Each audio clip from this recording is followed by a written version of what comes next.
says he'll tighten the definition of who qualifies for asylum and introduce a cap on refugee numbers.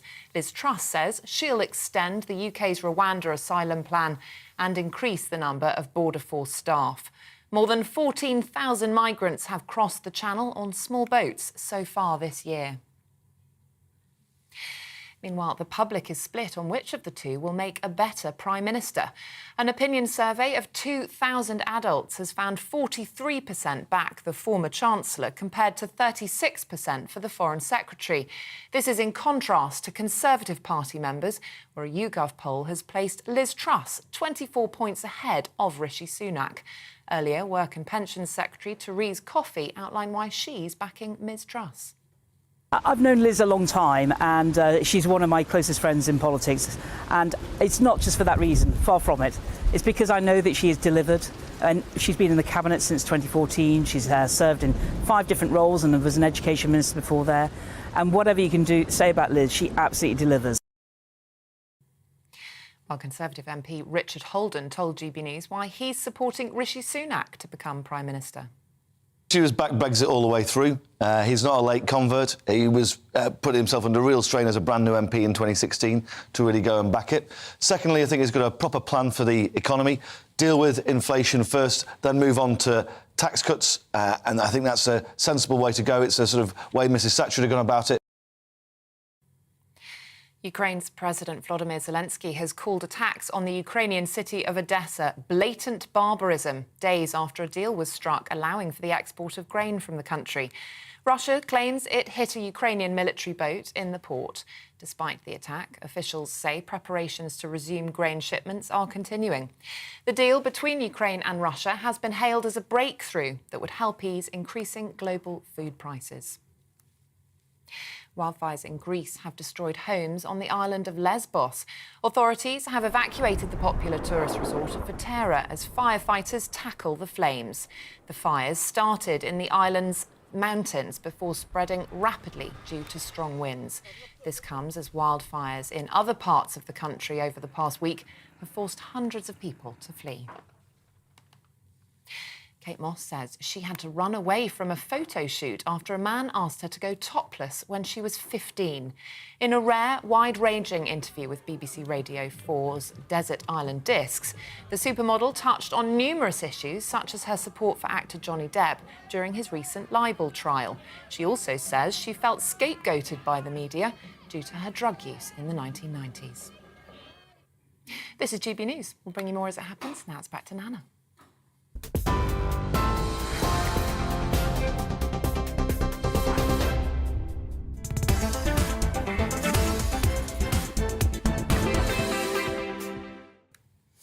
You're with me. I'm Nana Akua. Good afternoon. This is GB News on TV, online and on digital radio. It's fast approaching 6 minutes after 4 o'clock.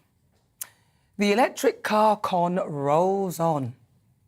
Just when you thought you couldn't be scammed any further with these expensive electric boxes on wheels that nobody I know can afford, they've come out with a solution to alleviate you of your range anxiety. That's the thing you get when you are running out of juice, and when you calculate the math, you realise that you're not going to make it. Not so bad in a fossil-fuelled car, because you are pretty much guaranteed help will be close by and that you can calculate relatively accurately how much further you can go. But it's a whole new world with its electric cousin. If it's cold, dark or starts raining, that range can be all the more precarious to calculate. But the cavalry may be closer than you think. Enter the British-made jerry can. It's called the Zip Charge Go. For an additional £2,000, yes, you heard it, £2,000, you can get one of these portable devices the size of a suitcase, which could potentially provide you with a further 20 to 40 miles and alleviate you of your range anxiety in your EV. It takes about half an hour, about an hour actually, for it to charge up, and then it will take you a further half hour to discharge to your vehicle. It has the potential to replace the need for charge points outside your home because you can plug it in the normal 3-pronged pin. This means everywhere you go, you can take your energy with you. Sorry, a bit like a petrol can. What's not to love? Then, if you do run out of that charge, Well, let's hope the nearest station is within the 20-mile radius, and God forbid you find yourself in a queue at Dover. There is, however, no jerry can that can bring you electricity if you break down. You'll have to be towed to a charging point. So let's add this up. Scrap your old car, buy an electric one for about 44k, plus a further 2k for the jerry can, which will take an overall hour and a half to charge and discharge your vehicle. Yet more lithium, yet more hassle, yet more equipment. And what's the carbon footprint to make all of that? And have you seen the cost of household energy? I'm afraid none of this push towards electric makes sense to me. Whilst the concept of a jerry can is a great idea, and all credit to the creators in this country for coming up with what could be a help towards a solution to solving range anxiety, when you consider that currently combustion engines can use fuel with, I think, lower emissions, why don't we focus on improving what we have? Why is an electric car even needed? So what I'm driving towards, basically, if you are rich and you will be able to afford solar panels and heat pumps, and you'll probably have a drive and be able to charge your vehicle fully and for virtually nothing. But if you're poor, don't have a drive and cannot afford the above, you'll pay more and will probably find yourself living with range anxiety forever. I know, let's create a two-tier society, those who jerry can and those who jerry can't.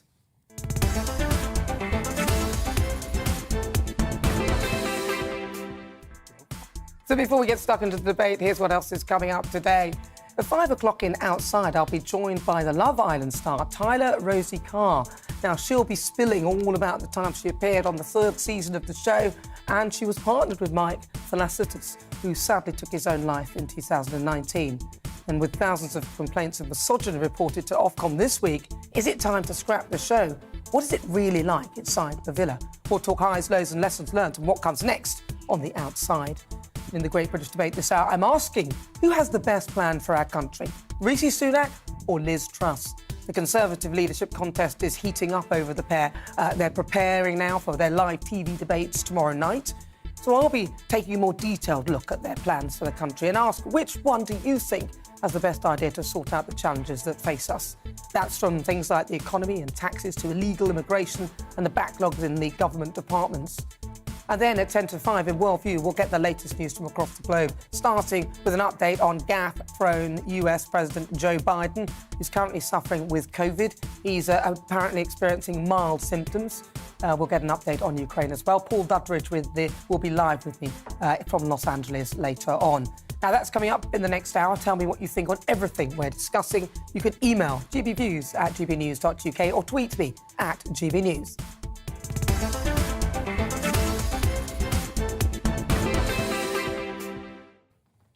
Right, let's get started. Let's welcome my panel. Firstly, Daily Mail Associate Editor Andrew Pearce and also broadcaster Danny Kelly. Welcome to you both. Hi. Good to see you, good to see you. Hi. So what do you think? I've got to start with Danny on this because as a car connoisseur and a car salesman... Car dealer. Yeah. Subtle difference. He prefers... There's not much difference. What's the difference? Come on. A dealer would suggest you own the business. A salesman would suggest you work for the dealer. Oh, I see. So you're a dealer because you own... a dealer, yeah. I see. Well, nobody knew that until you told us. Thank you very much for that, Danny. Right, go on then. What do you think about... I hate this 2030 target for the banning of all petrol and diesel cars. It's just fanciful. It's lunacy. You're right. If you live in a palatial house with your own drive, then that's going to be no problem. If you live on tight terrace streets in city centres, town centres, high-rise flats, it's just a non-starter, quite literally. And the fact that you've got to spend £2,000 and it takes you 90 minutes, so an hour to charge, 30 minutes to discharge, and it only gives you potentially 20 miles, it just shows you how out of touch everything is for the normal man and woman listening and watching to this very broadcast. It's crazy. What do you think? Because you do drive? I do drive, but I haven't owned a car for over 30 years. Excuse me, I haven't owned a car for over 30 years.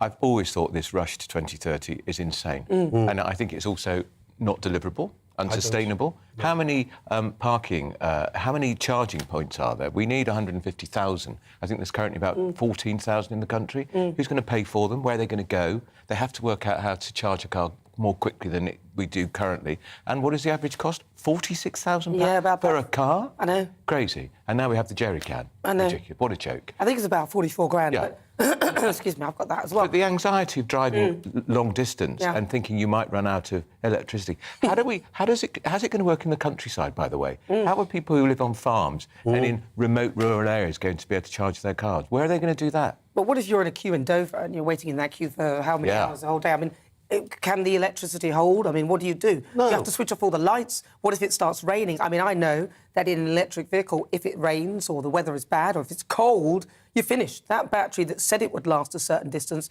when you switch the lights on, it takes battery. When you put the aircon on or the heating, it takes battery. I don't think that we're ready to reach that target. No. Do you know what? I wish we had almost had some sort of vote on what 2030 actually meant, because in the 2019 manifesto, Boris Johnson, part of his pledges were to say, OK, 2030, net zero, maybe 2050. 2050, forgive me, net zero. 2030 is the fuel in the cars. Yeah.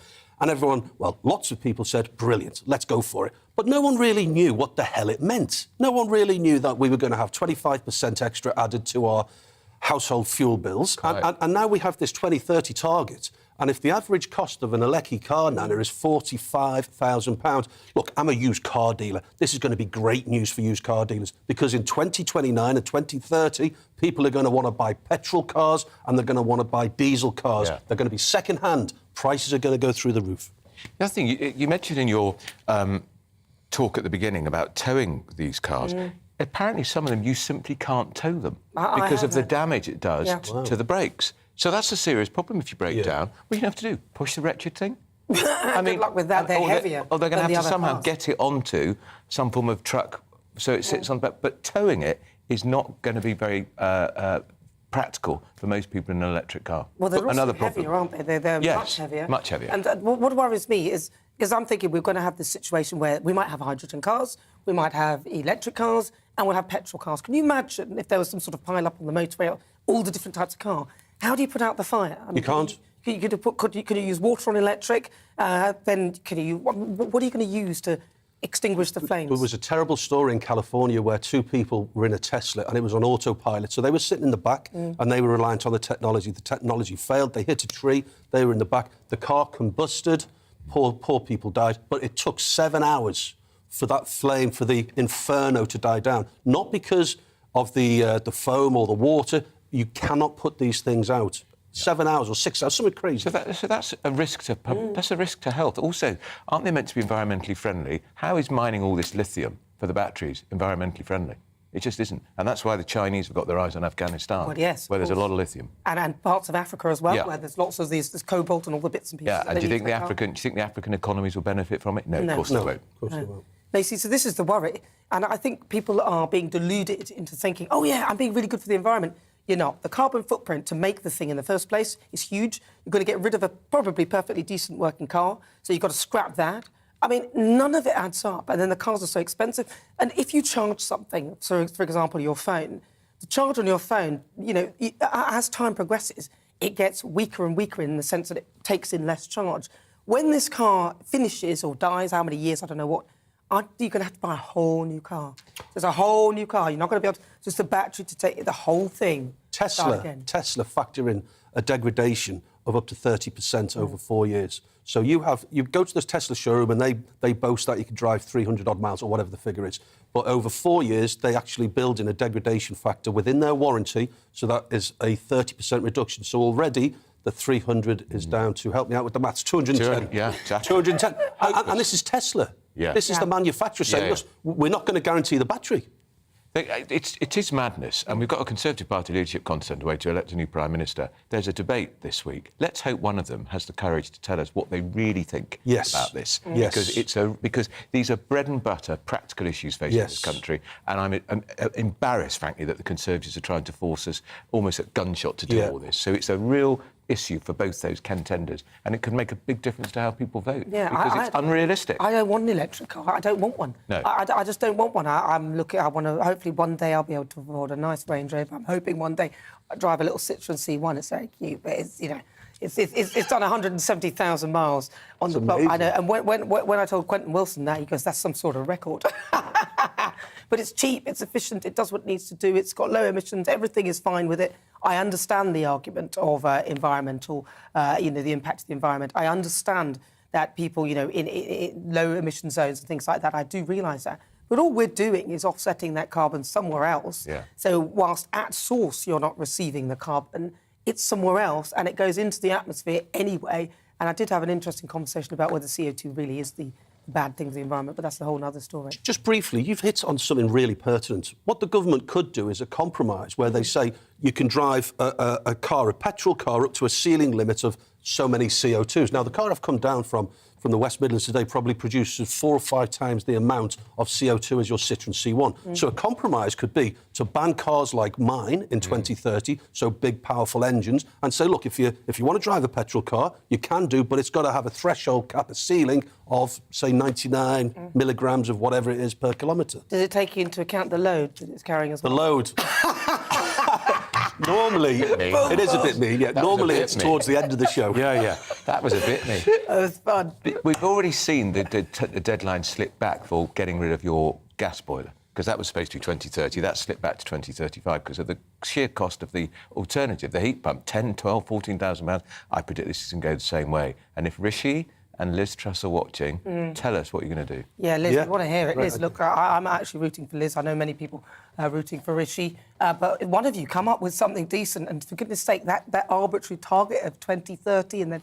No, I don't know what they're talking about. But if you just joined in, welcome on board. This is GB News on TV, online and on digital radio. I'm Nana Akua. Now, still to come, the Great British Debate this hour. I'm asking, who has the best plan for this country, Rishi or Liz?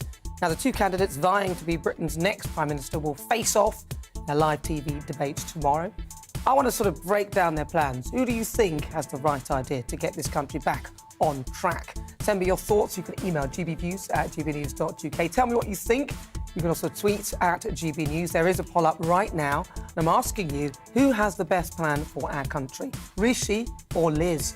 Cast your vote now, but first, it's a break.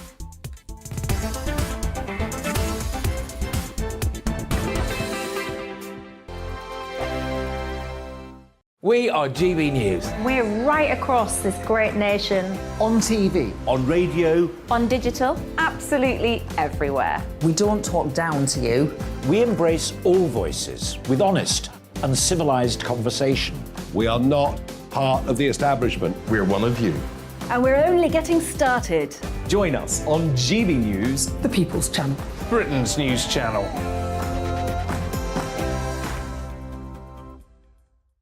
Hi there, it's Stephen and Anne.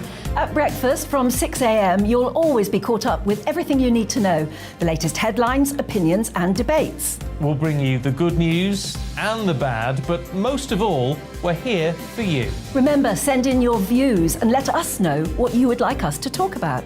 That's because we're your news channel. And every morning at 6 a.m, it's breakfast on GB News. My name's Tom Harwood and join me 9:30 a.m. every weekday for The Briefing, your one-stop shop for everything you need to know about what's going on in politics today. I wonder if this is a deal that might need to be like the biscuits in this factory, twice baked. Is there not an opportunity here to win out against the extremes? Tom Harwood, GB News. What are you going to do about it? Things should have been done differently, and they certainly are being done differently. Don't miss it. The Briefing with me, Tom Harwood, 9:30 Monday to Friday on GB News. Where would you like to go? Just take me to the studio, please, Matt. You know where you're going. I've got a show to do. Friday Night Feast on GB News, 7 p.m. And it's like nothing you've ever seen before. We take a different angle on the week's biggest news stories. The viewers and listeners set me some absolutely mad challenges to do. We tried to rehome a rescue dog. And yes, there's some other wacky stuff in there as well. I feel like I could take on the world. Well, that's that. Friday Night Feast with me, Patrick Christie's, every Friday, 7 till 9 p.m. on GB News. Be there.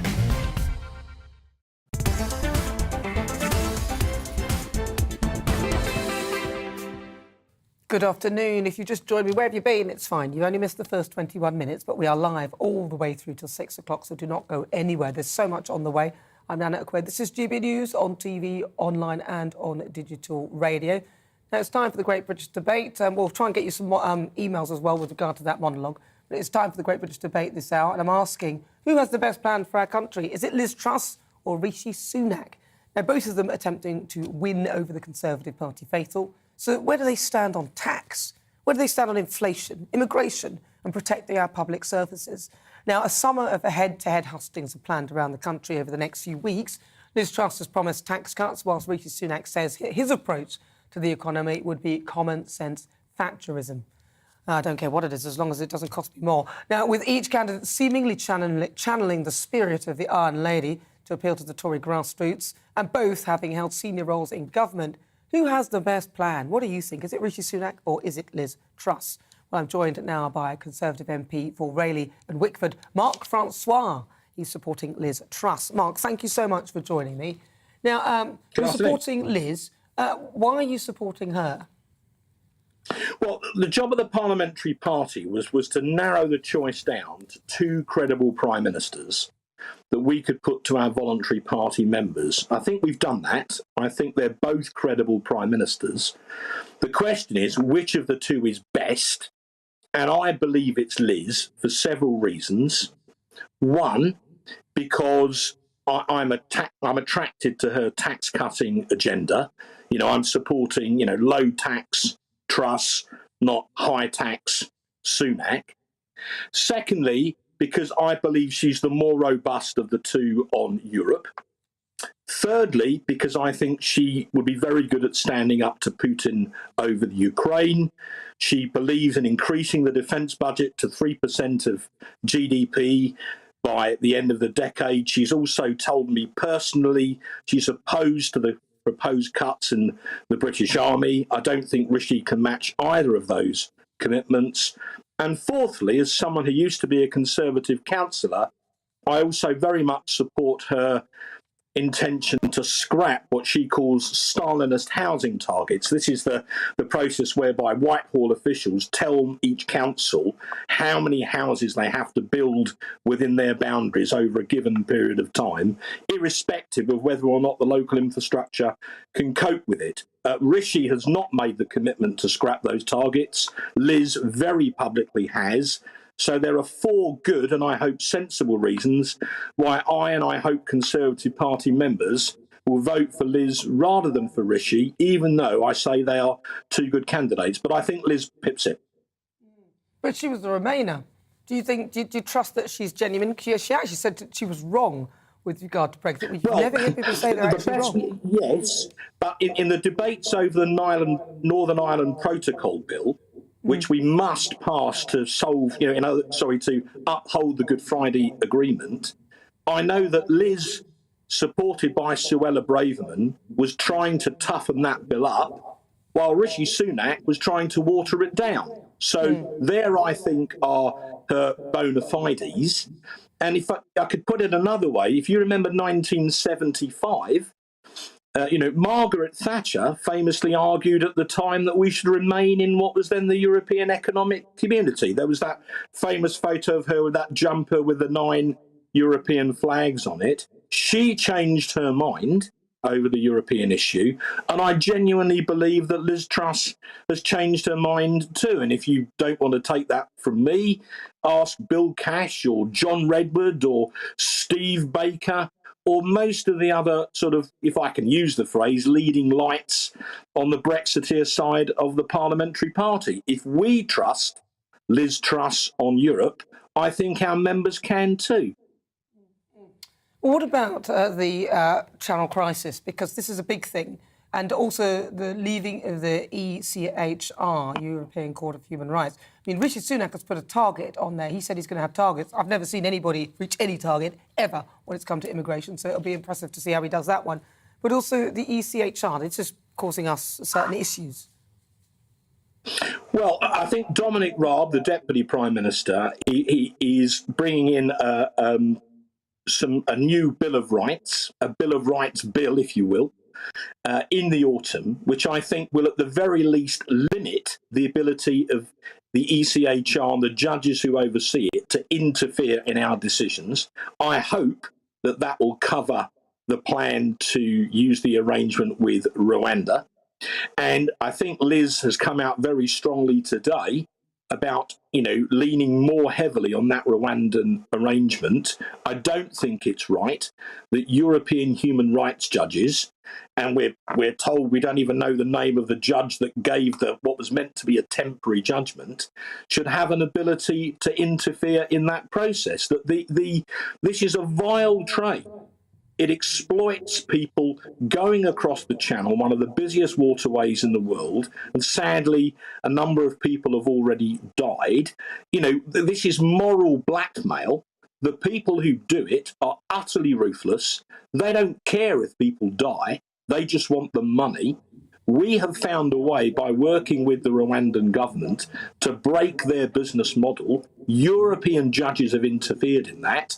I think, if necessary, we should legislate to get them to stop interfering, and then we should use the Rwandan arrangements that we've got. That, I think, is a way forward. I think Rishi's talked about some kind of quota or limit.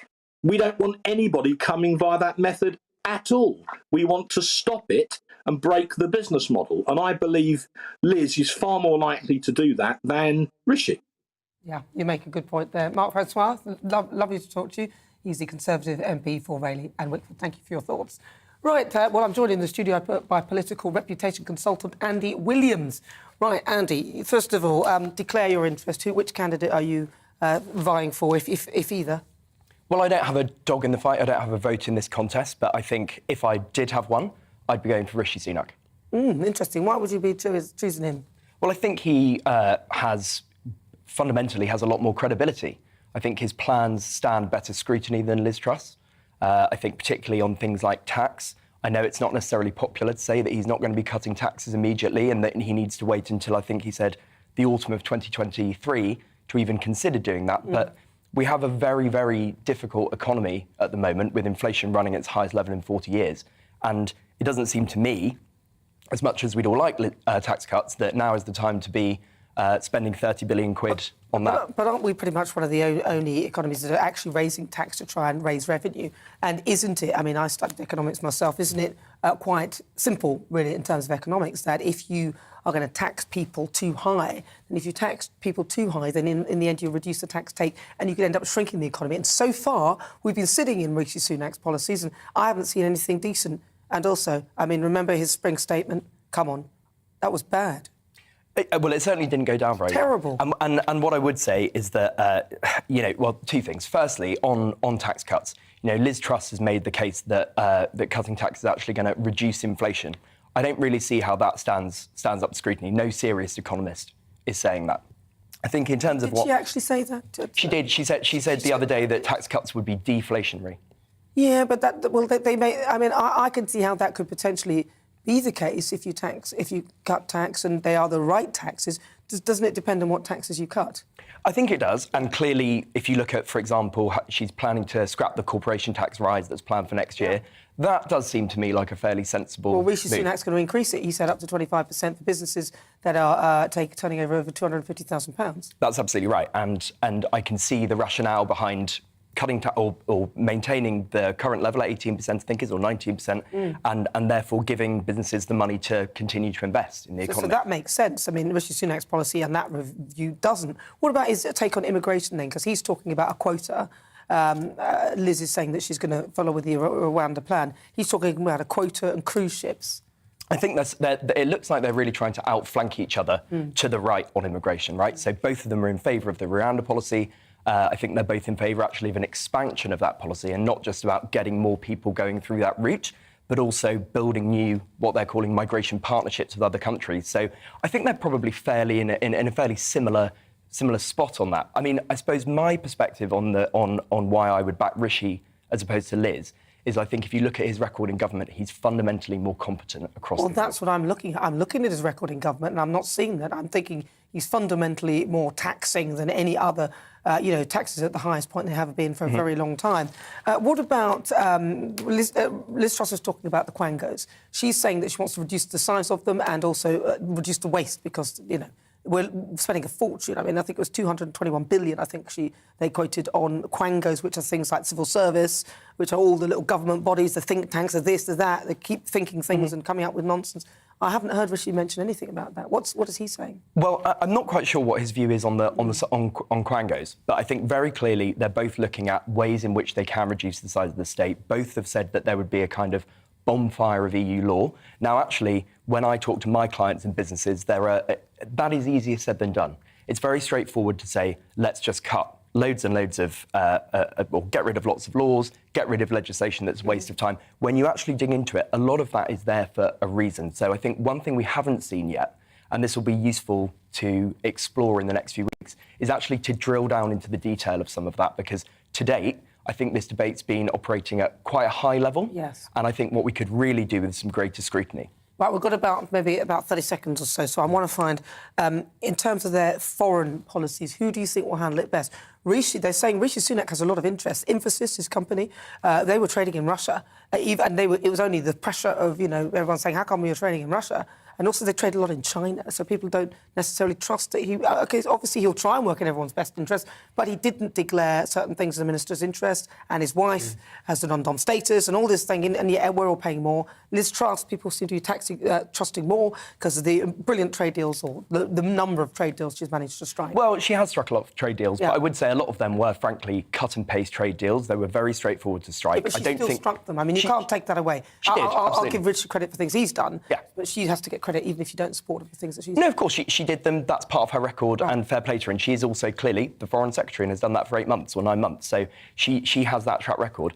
I would say a big part of being Britain's representative on the world stage is presentation. Are you a credible figure who can stand up there and represent us in a clear and concise and impressive way? And personally, I just find him to be a more impressive figure than Liz Truss. Well, if that's your benchmark, you might as well bring Boris back. Because he's better than both of them on that. Well, I don't think that's going to happen. No. I also would say... Would you want him to come back if there was the option? Certainly not, no. I think his credibility's shot.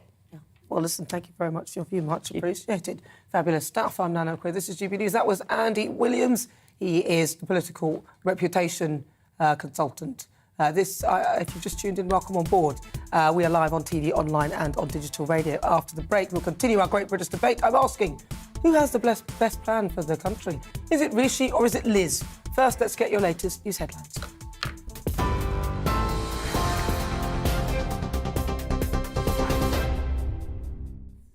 Nana, thank you. It's 4:34. I'm Olivia Guthrie in the GB newsroom.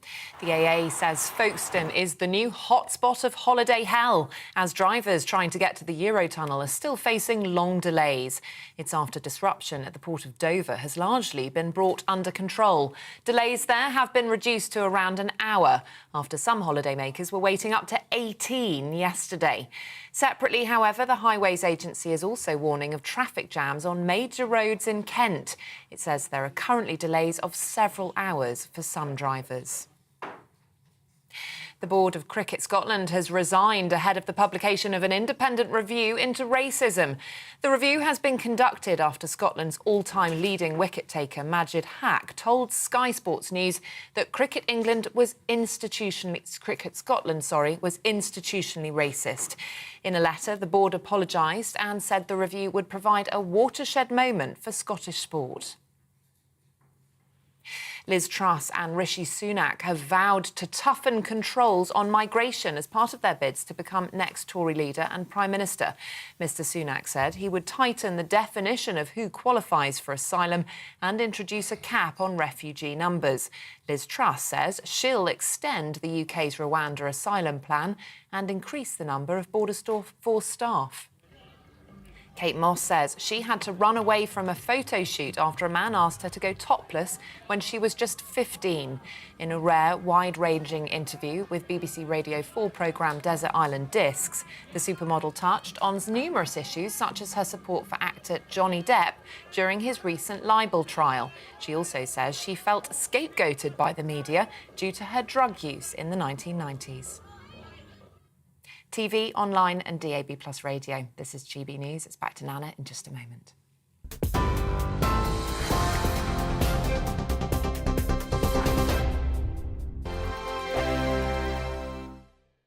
We are GB News. We're right across this great nation. On TV. On radio. On digital. Absolutely everywhere. We don't talk down to you. We embrace all voices with honest and civilised conversation. We are not part of the establishment. We're one of you. And we're only getting started. Join us on GB News, The People's Channel. Britain's news channel.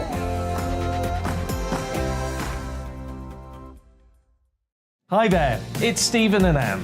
At breakfast from 6 a.m, you'll always be caught up with everything you need to know, the latest headlines, opinions and debates. We'll bring you the good news and the bad, but most of all, we're here for you. Remember, send in your views and let us know what you would like us to talk about.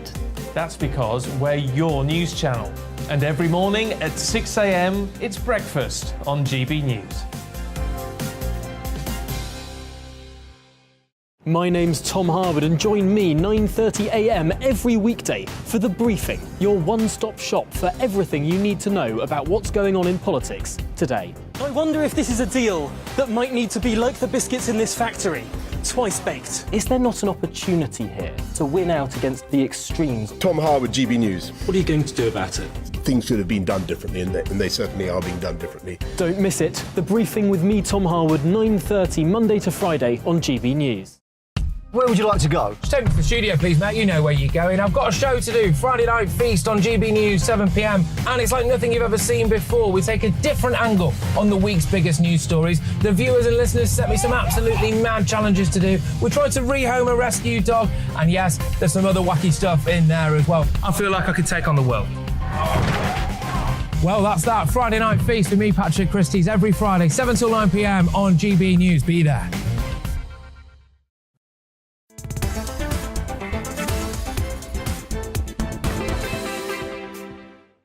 39 minutes after 4 o'clock, this is GB News on TV, online and on digital radio. I'm Nana Akua, welcome on board. Right, let's have a quick look at what you've been saying.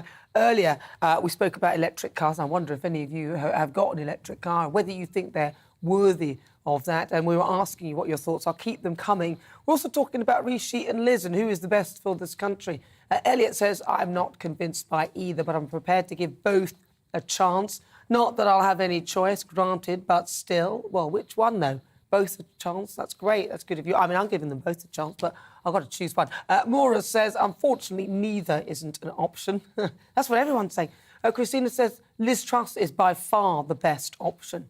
Well, keep those thoughts coming. Also, your views on the monologue earlier, we'd like to get those as well. But let's get on with our great British debate this hour. And I'm asking, who has the best plan for this country? Is it Rishi Sunak or is it Liz Truss?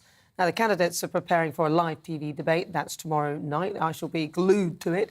But ahead of it, I want to ask, who has the best plan for us in this country on all those different and very serious issues that we are facing? So let's see what my panel make of that. I'm joined by consulting editor of the Daily Mail, Andrew Pearce, and also broadcaster Danny Kelly.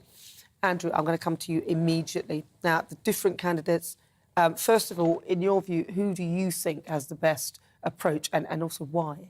I think Liz Truss, because she was one of the few cabinet ministers who, when Rishi Sunak said he was raising in national insurance, she challenged him in cabinet over it. That was a long time ago. She stuck to her guns. She says she's going to reverse the national insurance right. She should, because we're in the worst cost of living crisis for decades and families are really hurting. She's also talking about stripping out that 25% of our electric and gas bill, which is a green tax, taking that out as a temporary measure, maybe for a year or 8 months. She should, because that would make a direct impact on households' income, because when the cap is lifted again in October, some households' energy bills are going to be £3,000. Wow. Where are they going to get that sort of money from? They're just not. It's ridiculous, isn't it? But so take 25% out on the green surcharge. That's going to make it a lot more manageable. Well, we're all getting £400 back soon, though. Yeah. Coming to a place near you in August, I think it is. Danny? Et tu Rishi instead of et tu Brute. Because he was stabbed in the back, wasn't he? And you, Rishi Sunak. I feel that one day we'll rue the departure of Boris Johnson. I really do. Yeah. I was reading in the Daily Telegraph today, Rishi Sunak wrote an article, My 10 Points for Whatever. And one of them, because one of the burning issues is to try and stop these people travelling across on dinghies, inflatables. And he says that he's got this new idea. He didn't elaborate, but he's going to talk to Macron like that makes any blooming difference. You never know, they might get on. Well, if they do get on and Macron behaves differently, then I think that's a disgrace from Macron, the fact that he needs a personal and positive relationship in order to carry out pledges and promises, no matter how many millions of euros we throw at them. What's he going to do? I read that he's going to, and I'm going to misquote a little, but he says more or less boots on the ground when it came to securing. I know that we have our security personnel in Calais. I know that for a fact. And I don't know what he means by putting our personnel on the ground. I've often thought that this could be solved so easily. All the French need to do is pour military onto hundreds of kilometres of coastline, and every time they see a dinghy, just go up and put a knife in it. Exactly. Before they even get onto the sea. Yeah. Who would do that? The French military. Well, before they get on the sea. Just put a knife in it. Prevention. It's a good idea. Yeah, I've often thought of that. Why it can be as simple as that. I don't understand why they're so... Well, I sort of do in a way, why they're so lacklustre to try and help with the situation, because we've left the EU and there's obviously a bitterness towards us, the same sort of behaviour at the ports, just not providing enough people to man the kiosks, so that obviously things will run very slowly, then it will look like it's because of Brexit, and everyone keeps trying to blame Brexit for absolutely anything and everything. But Rishi Sunak, his immigration policy is sort of to prevent the migration. He suggested the cruise ships. He said, you know, and the quote... I mean, you can't expose them to Jane McDonald. Poor people have crossed on dinghies. That's how to stop them. Exactly. She could start singing.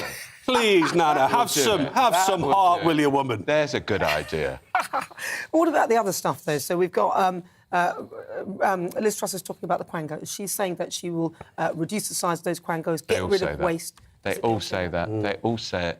I've had £1 for every time I've written that story. I'd be very rich. Do you know, I've got to say, I don't really have many friends who would know what a quango was. I think, Joe, Andrew, you said something earlier on about the importance. I know the Daily Mail are hot on this, about the detachment with the normal man and woman on the street and this green, this green ambition.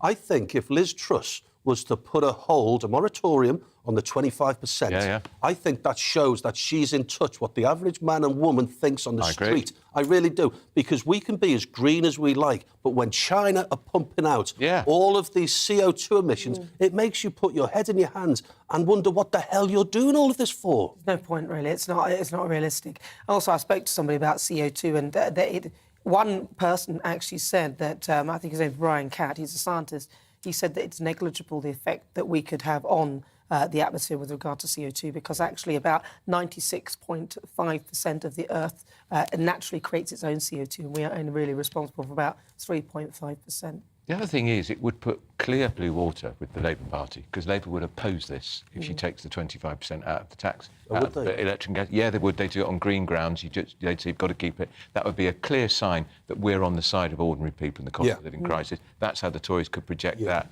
And they also say 2050, we're moving it to 2060, so you're not going to have your electric car in 2030. Move it back. It would be really popular, and it's also practical. It would have practical effects on our lives, because that's what we want. At the moment, they're talking about will tax cuts fuel inflation. That's all a bit airy-fairy and esoteric, isn't it? Real bread and butter issues. Get the green tax out and tell people that you're not going to have an electric car in 8 years' time. Well, what about... a lot of people say in terms of foreign policy, so Rishi Sunak, he has his company, his wife has a share in Infosys, you know, that they were trading with Russia for quite some time, even at the start of the pandemic, even though Kwasi Kwarteng was advising everybody not to do so.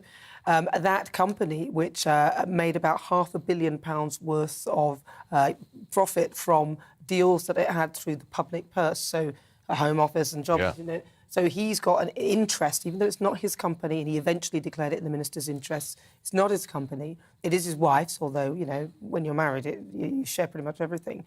And then also there's the aspect that they say that he's China as well. It works with China. So people are saying that he's got a conflict of interests here, potentially. Yeah, and she's because she's been Foreign Secretary for a long time, she can show a record of being strong on China, strong on the trade deals, and also Ukraine. And do you know what I would also do? I would persuade, and it would be a very good vote winner too, if I was Liz Truss, I would say, I'm going to ask Boris Johnson to be my personal envoy to Ukraine. Wow. Because he can then conduct a great relationship with Zelensky. He can keep that open, because she's going to be Prime Minister. She's not going to have time. A new Foreign Secretary won't know Zelensky, Boris has a fantastic relationship with Zelensky, and this horrible war is going to go on, and that's what I would do. And I bet you he'd jump at the chance. Wow. And the other thing is, as well, those who love Boris will be appeased by that, and those who don't like him cannot take away the fact that he's done a great job in Ukraine. So absolutely. Oh, no, they will do. They will still try and take... Yeah, well, of course they do. They'll try. Because they'll spin it that the only reason that he's doing it is to take pressure away from the front page, the negative tabloid stories in the UK. That's the only reason that motivates him. People have a pathological hatred towards this guy. I know, they do. It's unbelievable. They're bunny boilers. They are bunny boilers. Yeah. He's been passionate about Ukraine from the beginning, and we were the first country to arm them. The Defence Secretary deserves praise too, Ben Wallace, because he's been very strong on it too.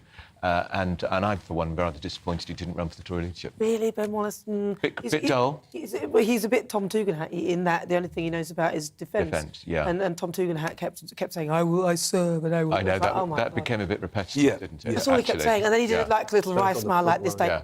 He smiled. It was like, oh, for goodness sake, Tom. And he needs to get rid of those terrible glasses. I know. Well, I think they put them on to sort of look more sort of intelligent. Look terrible. Could you show Liz Truss how to dress as well, Nana? Liz Truss? She does. She's very frumpy. I don't like that dress that she had with the thing on the front. I thought that was She's very frumpy. She is, and I don't think her hair's right, makeup's right. These things matter, they do, because we're in a very telegenic age now. It's very presidential, the system. But if she suddenly goes all glossy, we'll be like, what the hell is that? Well, Thatcher did it. And the wind blowing through her hair and all that. Thatcher changed it. They changed Thatcher's image. Look how gorgeous she is.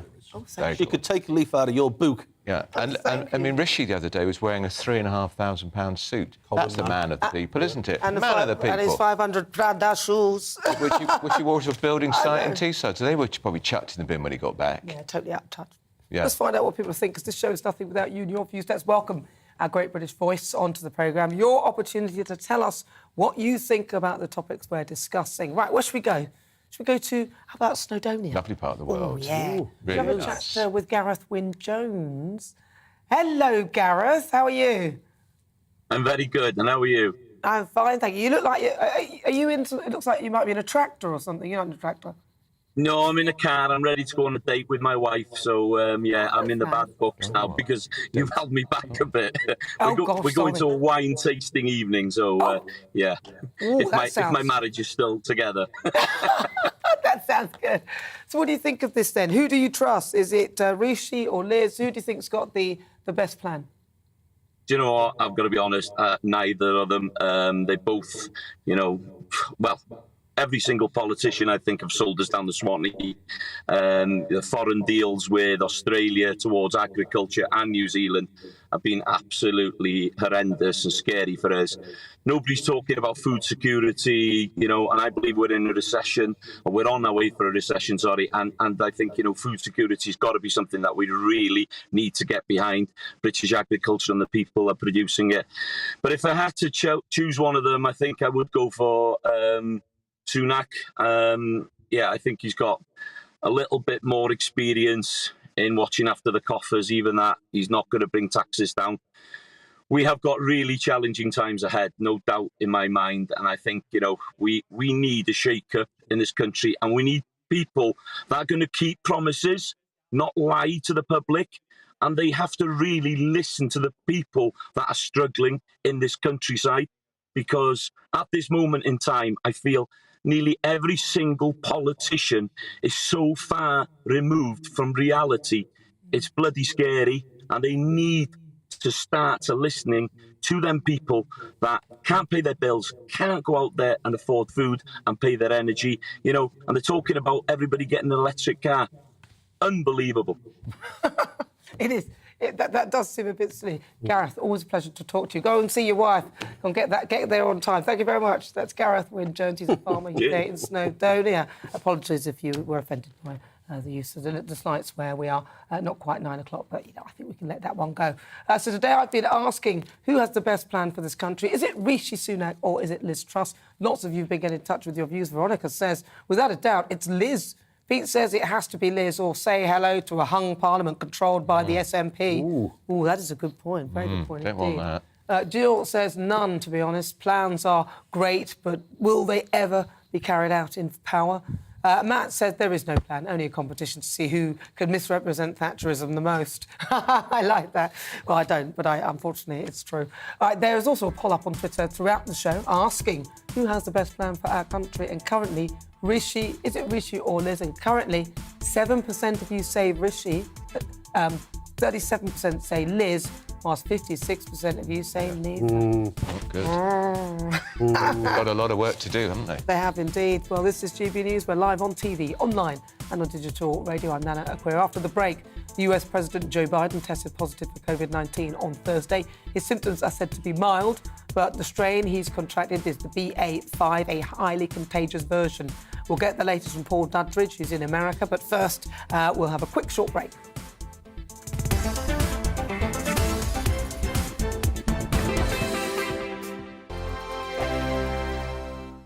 We are GB News. We're right across this great nation. On TV. On radio. On digital. Absolutely everywhere. We don't talk down to you.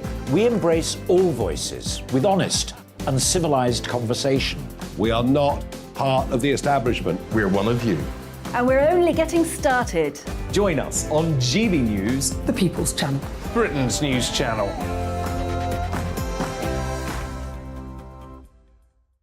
Hi there, it's Stephen and Anne.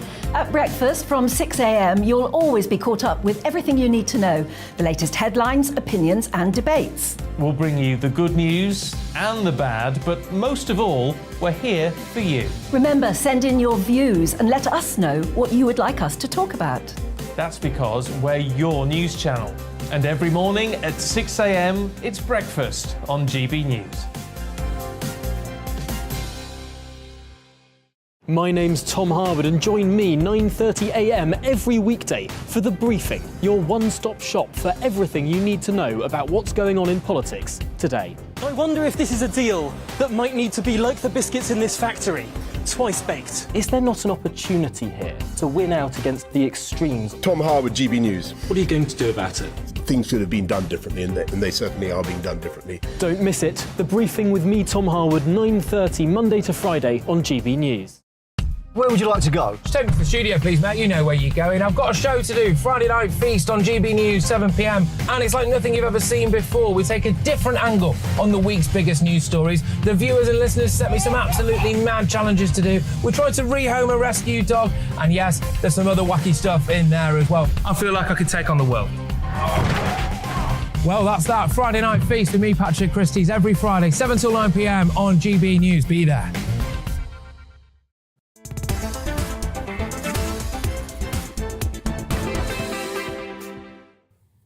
Welcome. This is GB News. We're live on TV, online and on digital radio. It is now time for Worldview, the latest news from around the globe. After a string of gaffes, Joe Biden, the 46th President of the United States, has contracted COVID and is said to be experiencing mild to moderate symptoms. He will still, however, continue working from home. Let's head over to LA and get the latest from the host of the Politics People podcast, Paul Duddridge. Paul, so Joe Biden, he's got the dreaded COVID-19, but it's the BA.5 version, so it's quite mild, and he should get better quite quickly, hopefully. Yes, former Vice President Joe Biden has tested positive for COVID-19. The White House are at pains to point out that it's a mild variant and he should be back to falling off his bike quite soon. So it shouldn't hold up business too much. Again, it's important to remember that Jill Biden is in full health, so the business of the White House is totally unaffected by Joe's current illness. Like he does anything, and I mean, not being funny, but it's almost as though he's a puppet on a string anyway, so they're probably just business as usual.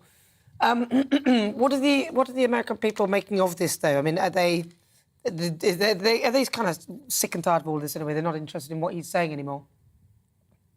No, they're not interested in what you're saying. I'll tell you one of the things that's cropped up. One of the things that's cropped up is we're always learning new words in America. A lot of them just actually English. But this is a word the White House has said one of the symptoms that former Vice President Joe Biden is suffering from is rhinorrhea. Have you ever come across that? It sounds like a runny nose, but if I'm thinking it's a runny nose. Is that what it is? It's a runny nose. The thing is, while the cat's away, the mice shouldn't play. What they've done is, because he's out of action for a couple of days, they've started actually using the whole of the auto cue. They're using words on the keyboard that they've never been able to access before. So they really are enjoying using the full dictionary now, as opposed to just these simple one syllables that they normally have to type. So rhinorrhea is what the former Vice President of the United States is suffering from at the moment. Oh dear. Now, if we move over to... Oh, sorry, go on. Yeah.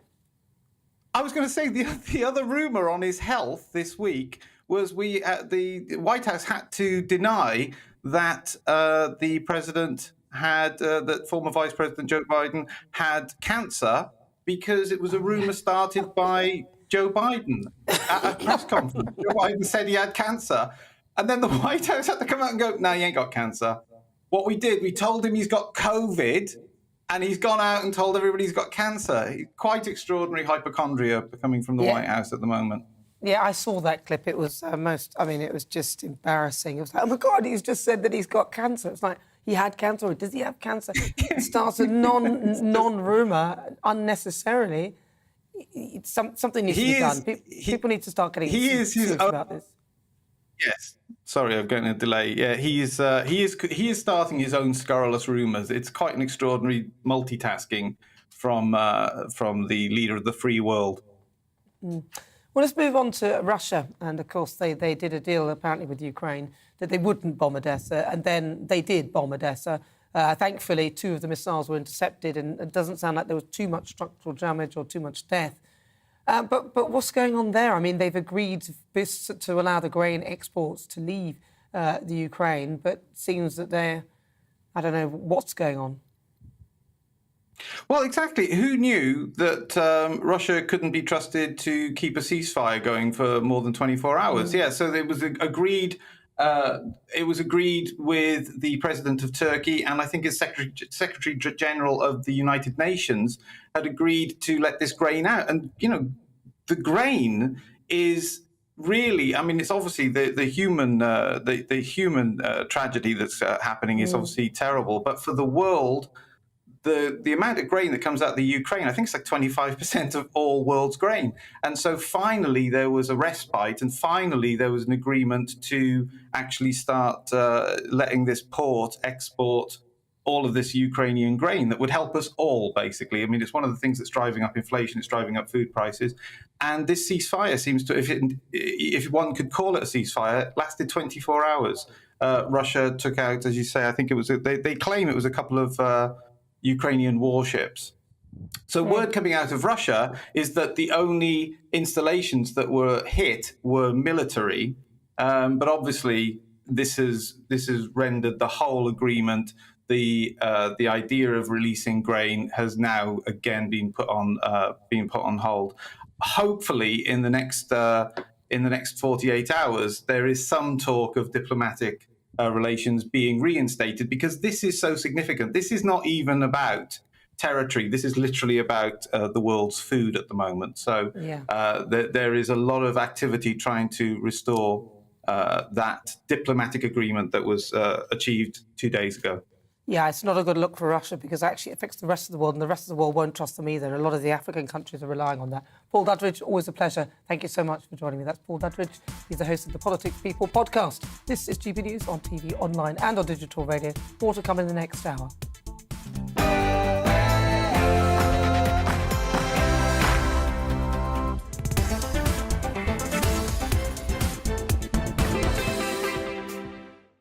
If you just joined me, welcome on board. I'm Nana Akua. It's 5 o'clock. We are live here on GB News. And for the next hour, me and my panel will be taking on some of the big topics hitting the headlines right now. But first, let's get your latest news headlines.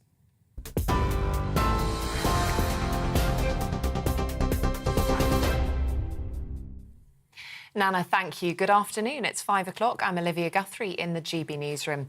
The AA says Folkestone is the new hotspot of holiday hell as drivers trying to get to the Eurotunnel face long delays. It's after disruption at the port of Dover has been largely brought under control. Delays there have been reduced to around an hour after some holidaymakers were waiting up to 18 yesterday. But separately, the Highways Agency is warning of major traffic jams in Kent. It's says there are currently delays of several hours for some drivers. Additional checks on the border post-Brexit and a lack of official French staff has been blamed for the delays.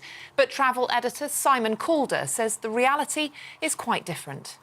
Because some of the ideas that this is all the French and they could just wave us through, that is absolutely not the case. And it's quite interesting that, the government will be delighted with this headline from the front page of the Sunday Times: French insistence on passport stamp causing holiday chaos.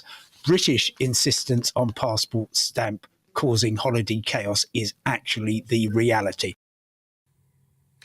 The Board of Cricket Scotland has resigned ahead of the publication of an independent review into racism. The review has been conducted after Scotland's all-time leading wicket-taker Majid Haq told Sky Sports News Cricket Scotland was institutionally racist. In a letter, the board apologised and said the review would provide a watershed moment for Scottish sport. Liz Truss and Rishi Sunak have vowed to toughen controls on migration as part of their bids to become next Tory leader and Prime Minister. Mr Sunak says he'll tighten the definition of who qualifies for asylum and introduce a cap on refugee numbers. Liz Truss says she will extend the UK's Rwanda asylum plan and increase the number of Border Force staff. More than 14,000 migrants have crossed the Channel on small boats so far this year. Meanwhile, the public is split on which of the two will make a better Prime Minister. An opinion survey of 2,000 adults has found 43% back the former Chancellor, compared to 36% for the Foreign Secretary. This is in contrast to Conservative Party members, where a YouGov poll has placed Liz Truss 24 points ahead of Rishi Sunak. Earlier, Work and Pensions Secretary Therese Coffey outlined why she's backing Ms Truss. I've known Liz a long time, and she's one of my closest friends in politics. And it's not just for that reason, far from it. It's because I know that she has delivered, and she's been in the cabinet since 2014. She's served in 5 different roles and was an education minister before there. And whatever you can say about Liz, she absolutely delivers. Well, Conservative MP Richard Holden told GB News why he's supporting Rishi Sunak to become Prime Minister. She was back Brexit all the way through. He's not a late convert. He was putting himself under real strain as a brand new MP in 2016 to really go and back it. Secondly, I think he's got a proper plan for the economy. Deal with inflation first, then move on to tax cuts. And I think that's a sensible way to go. It's a sort of way Mrs Thatcher had gone about it. Ukraine's President Volodymyr Zelensky has called attacks on the Ukrainian city of Odessa blatant barbarism, days after a deal was struck allowing for the export of grain from the country. Russia claims it hit a Ukrainian military boat in the port. Despite the attack, officials say preparations to resume grain shipments are continuing. The deal between Ukraine and Russia has been hailed as a breakthrough that would help ease increasing global food prices. A major incident has been declared in Surrey after a large fire at a beauty spot there. 19 fire trucks are at the scene at Hankley Common, made famous by the scenes filmed there for James Bond film Skyfall. Surrey Fire and Rescue say nearly 20 acres of land, the size of 25 football pitches, are on fire. People are being advised to avoid the area and locals told to stay inside with the doors and windows closed, as the fire could spread quickly. Well, meanwhile, wildfires in Greece have destroyed homes on the island of Lesbos. Authorities have evacuated the popular tourist resort of Vatera as firefighters tackle the flames. The fires started in the island's mountains before spreading rapidly due to strong winds. This comes as wildfires in other parts of the country over the past week have forced hundreds of people to flee. Tamara Eccleston is offering a £6 million reward for help recovering items stolen in Britain's biggest ever burglary. £25 million worth of cash and jewellery was taken from the 38-year-old's family home in December 2019. The daughter of ex-Formula One boss Bernie Eccleston says she's waited long enough to recover the precious items by conventional means. Police believe the gang responsible has carried out similar crimes against high-profile victims across Europe. This is GB News. We'll bring you more as it happens. Now it's back to Nana.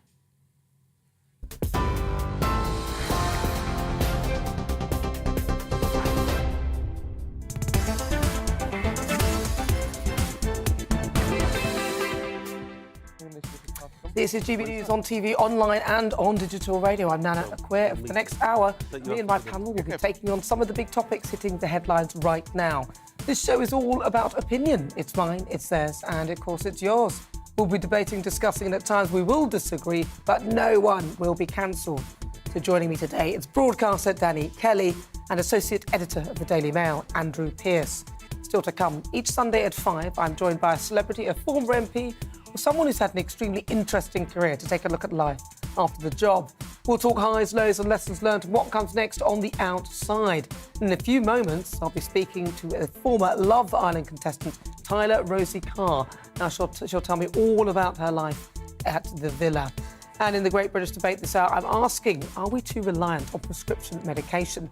This week, a major review into the causes of depression found the link between depression and low serotonin levels may well not be established, and that mental health problems are more associated with negative life events.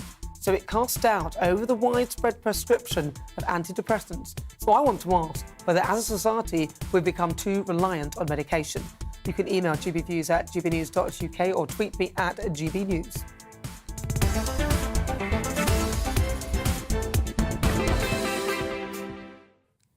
So now it's time for Outside, and today I'm speaking to model and reality star Tyler Rose Carr. Now, she shot to fame on the 2017 series of Love Island, having caused quite a stir in the villa. She coupled up with Mike Thalasitis, who tragically took his life in 2019. Tyler also appeared on Channel 4's First Dates before her stint on the island. Now, the mum of one is focusing on her social media ventures, career in property, as well as raising her 3-year-old son, Archie. And I'm very pleased to say that Tyler Rosie Carr is here in the studio with me now. Hello. Hi, thank you for having me. So great to have you on board. Now, Tyler, I didn't see that particular series of Love Island. I did watch some of them every now and again. Initially, when Love Island came out, I thought, what a load of rubbish. I thought, what do you want to do that? And then I sort of got hooked into it. That's what happens. Everyone thinks this is rubbish. You sort of end up in there. How did you actually end up going on that show? So I was modelling before, so I already had a manager, and he was the one who said, I think you'd be great for Love Island. I think we should put you forward for it. And I'd actually already applied the year before and didn't get in. So yeah, he helped me apply for it, and that's how it all started. But what was the selection process like? I mean, did you have to catwalk in a swimming costume or something? Because, so far they all look amazing. There's just not a scratch on any of them. Yes. So no, you just go for it like a normal interview. You have to fill out forms, then go in for your interview if you get past that stage. Then you go in for about 2 more different interviews. And you just talk, and you just literally just have conversations with people, and then that's it. And you find out whether you get in or not. Eventually, you get in. So when you first got in there, what was your impression of it? Because and what was your time actually like when you were there? It was. I had the best time of my life. I really did. But it wasn't the easiest thing I've ever done. I learned a lot about myself. You're not surrounded by people that you can trust and that you love and that have your best interests at heart. So you have to rely on all of your own decisions, which wasn't my best thing back in the day. So yeah, it was hard, but like I said, I learnt a lot about myself, and it was an experience that I'll never forget. No, I bet you won't. And of course, you were partnered with Mike, and it's so tragic what happened to him. So what was he like? I mean, he was an amazing guy. He was funny. He had a lot about him.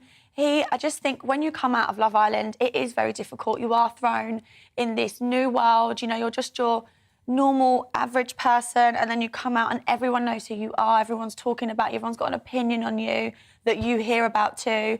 And I think there's also this thing where I think people feel like they have to live up to things, like have the latest designer bag, you know, wear the latest clothes, this and that, which thank God I've got nice family and friends around me. I've stayed very humble.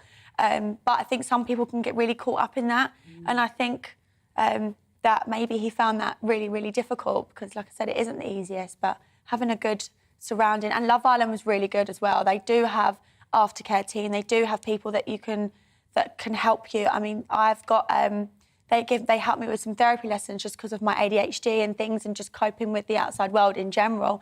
And they very kindly offered to pay for that themselves. So that's something that I'm really grateful for. And it just goes to show if you're able to ask for the help is there. Very, very tragic, really, what happened there. But I mean, others have gone the same way as well. It begs the question whether this sort of show should go on, because actually it was only on Sunday, Sunday's edition, which evoked loads of complaints this week of misogyny. So it was the way the men were treating the women. I don't know whether you've been watching this current series. I haven't watched it. I don't watch that sort of thing because I just haven't got.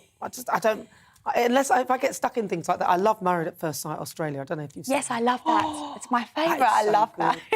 Listen, if you haven't watched it, I literally don't watch them as they go. I just do the series link, and then I just spend days, just days and days and nights, and it's so annoying because even though you think, oh, well, it's recorded, I can watch it, you still think, no, but I must watch the next one now. Exactly, yeah, and that's my thing. I'm so busy with work or with Archie or just having like a life where if I haven't got Archie, I'd like to go out and spend it with my friends. I just think I just haven't got that hour and then once you've missed like 3, you're like, oh my God, there's so many to catch up on now. So yeah, I haven't watched this year's one, but I've been hearing all about it. What do you make of all the misogyny that they're talking about? Do you think this is time that we can this sort of show? I mean, it's a bit. Like we've got all this stuff where we're saying, oh, this gender pronoun, that, it's wrong to do this, wrong to... And then we've got people openly flaunting themselves, probably having sex all over the place, and, I don't know. I mean, were they? Is that what they were doing? No, I don't think they do. They don't show any of that anymore. No, they don't show any of that anymore. But were a lot of people at it? In my series, yeah. I think it was only actually me and Gabby that were the only 2 people who didn't actually do anything in the villa of that season. The others aren't here to say they didn't, so defend themselves. So on that occasion, maybe you think that, yeah. Yeah, yeah, I do. I think that you are who you are as well. So if you're prepared to do something on TV, then I think you have to prepare to have the consequences too. Everything is filmed, everything, bar going to the toilet. So. So what about? So when you get up, they've got the cameras on you. Like, I mean, they'd see me without my wig. Yeah. Having that, I'll be like, I have to glue it on if I went there. Yeah, they literally see everything. Really? Literally everything. You don't really have any privacy, but that's what the show is all about. It's about seeing everything and every part of someone's relationship with someone, and everything that you talk about and do and say behind someone's back. That's what it's about. So. That's what you sign up for. Did they give you health checks before you go on there as well? Yes, thorough health checks, mental health checks, STD checks, like the lot, yeah. Yeah, that's very important. They're very thorough. You can't really go on there and, no. I won't say anything about that. But yeah, good. I just wondered about that because I was thinking, what if something happens to somebody or somebody, catches something or something bad goes on, then... They'd be like, yeah, no, they're careful, very careful. Very sensible, very sensible. So now you came out of Love Island. Where about in the process what were you? So I was a bombshell, so that means I went in after it started. So I went in about a week after it started, and then I left a week before it finished. So I was there for quite a while. Yeah, I was there for a bit. So when you leave the island, do you actually leave that day pretty much, or do they keep you there and you hang out till the end of the... You go to what they call the dumping villa, and you're there for about 2 days, I think it is. That was also pretty hard because you go out and all you want to do is talk to your friends and family. You still don't know what's been aired, what hasn't been aired, how you've come across, any stories that go out about you. So they sit you down the next day and they read out, like, from bad to worse or from good to bad or whatever it is, how all the stories that have gone out, this and that. Mine weren't all of the best. What were your stories? What was your big thing? What was the thing that defined you there in terms of the stories? What didn't you like about what happened or what they said? I think maybe more of the editing of some things that maybe they'd have shown and then didn't show how it actually went down or where. So they put 2 scenes out, made it look like those 2 scenes happened together, but they maybe didn't. But that's just editing, At the end of the day, again, you sign up for something, you just. I think that's wrong, though. I think that's wrong because it's a misrepresentation of what's actually going on. I think that is actually wrong. And I don't think they should be allowed to do that, really, if I'm totally honest, because I think, yes, you sign up to do that, but you don't sign up for them to actually edit things so it might misrepresent what you...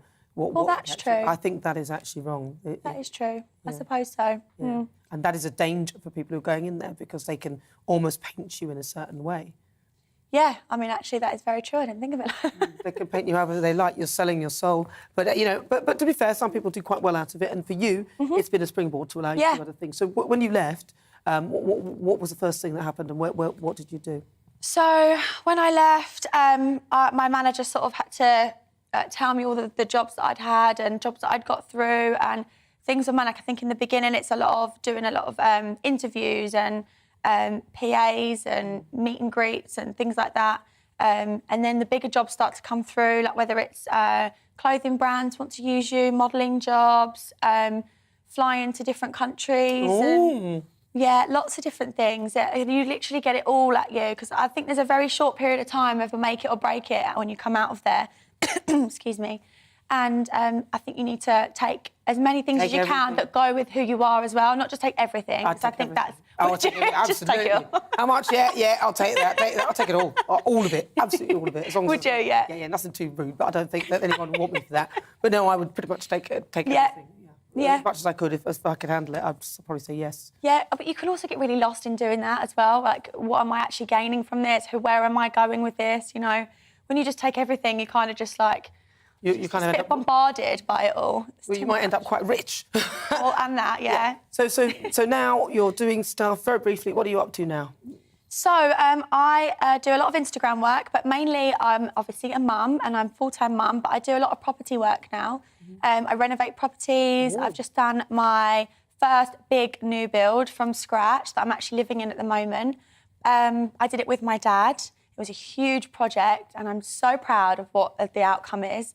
So that is my avenue now to keep going down investments, property, and being a mum. I'm sure you should be very successful in all of those. Thank you so much for joining me. Thank you so much. Thank you. That's lovely, isn't it? Fabulous. So it's good to see people doing well out of Love Island as well, because that's the idea. It's meant to be a springboard to help people move further in their life. That's Tyler Rosie Carr. She's a former Love Island contestant.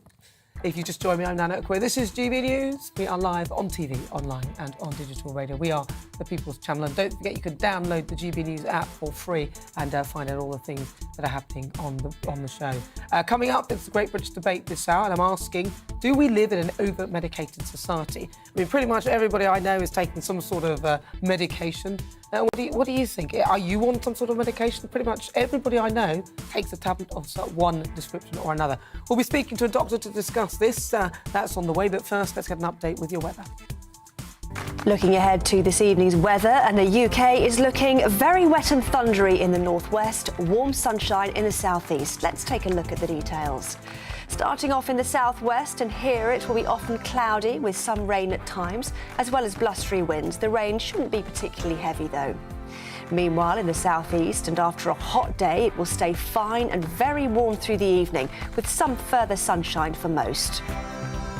A cloudier picture across Wales. Here there will be some blustery winds, especially around the coasts and over the mountains, with some spells of rain. It will also be largely cloudy around Birmingham and in the West Midlands, whilst it will be drier and less windy than further west. A few spots of rain are possible this evening. It's looking similar around northeast England, where there'll be quite a bit of cloud this evening and some outbreaks of rain, which could be heavy at times with blustery winds too. A wet end to the day across Scotland with heavy and thundery spells of rain.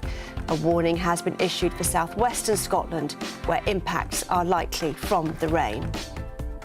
There'll also be some impacts from the rain for Northern Ireland, although the worst of this should have cleared here by this evening, albeit with some showers following. A little rain spreads across the UK overnight, whilst in Scotland the rain will continue to be heavy and thundery at times. And that is how the weather is shaping up overnight into tomorrow morning. Hello, I'm Alastair Stewart, and I'd invite you to join me at noon on Saturdays and Sundays for Alastair Stewart and Friends. I've been in this business for over 40 years. Now, here at GB News, I've never been happier. I get to choose the big stories that really interest me. We hear what you have to say, and you hear what I have to say. I really hope you can join me. Noon on Saturdays and Sundays.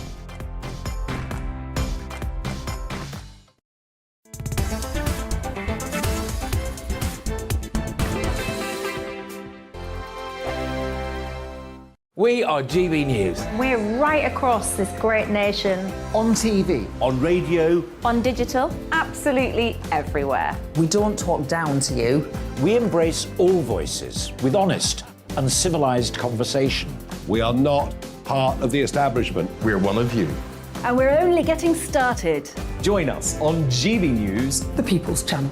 Britain's news channel.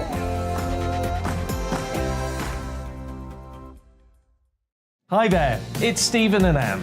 At breakfast from 6 a.m, you'll always be caught up with everything you need to know, the latest headlines, opinions and debates. We'll bring you the good news and the bad, but most of all, we're here for you. Remember, send in your views and let us know what you would like us to talk about. That's because we're your news channel. And every morning at 6 a.m, it's breakfast on GB News. My name's Tom Harwood and join me 9:30 a.m. every weekday for The Briefing, your one-stop shop for everything you need to know about what's going on in politics today. I wonder if this is a deal that might need to be like the biscuits in this factory, twice baked. Is there not an opportunity here to win out against the extremes? Tom Harwood, GB News. What are you going to do about it? Things should have been done differently, and they certainly are being done differently. Don't miss it. The Briefing with me, Tom Harwood, 9:30 Monday to Friday on GB News. Where would you like to go? Just take me to the studio, please, mate. You know where you're going. I've got a show to do. Friday Night Feast on GB News, 7 p.m. And it's like nothing you've ever seen before. We take a different angle on the week's biggest news stories. The viewers and listeners set me some absolutely mad challenges to do. We tried to rehome a rescue dog. And yes, there's some other wacky stuff in there as well. I feel like I could take on the world. Well, that's that. Friday Night Feast with me, Patrick Christie's, every Friday, 7 till 9 p.m. on GB News. Be there.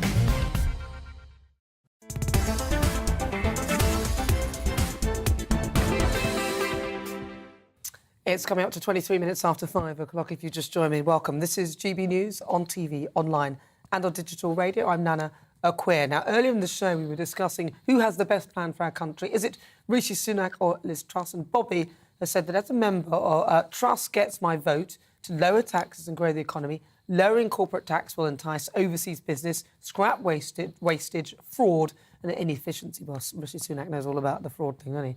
Crikey. Pauline says, in Liz we trust. We'll see about that. Nikki says, Rishi doesn't appear to have a plan. He's just promising more of the same.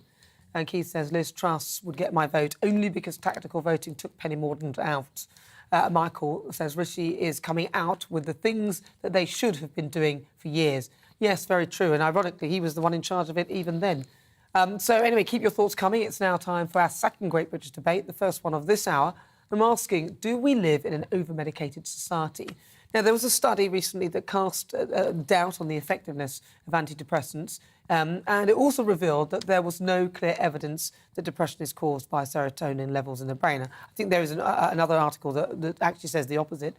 Now, that is despite the fact that a number of prescriptions for such drugs continue. So for the Great British Debate this hour, I'm asking, do we live in an over-medicated society? To dissect this some more, I'm joined by GP Dr. Lawrence Gurlis. And now, Lawrence, thank you so much for joining me. Now, I've read one study that said that low serotonin levels do not cause depression, according to this particular review. And another one that said actually antidepressants do work. So I'm just wondering your view on the situation with antidepressants. Yeah, well, those two statements are actually not mutually exclusive, because what the study showed this week is that people with depression don't necessarily have a low level of serotonin. And what doctors such as myself have been saying for years when we prescribe these SSRIs is that they'll increase the serotonin level in your brain. Having said that, even if we don't know exactly what the mechanism is, we do know that these medications work. This is quite an emotive subject. It's become the subject of another culture war, a bit like whether you're pro-vax or anti-vax.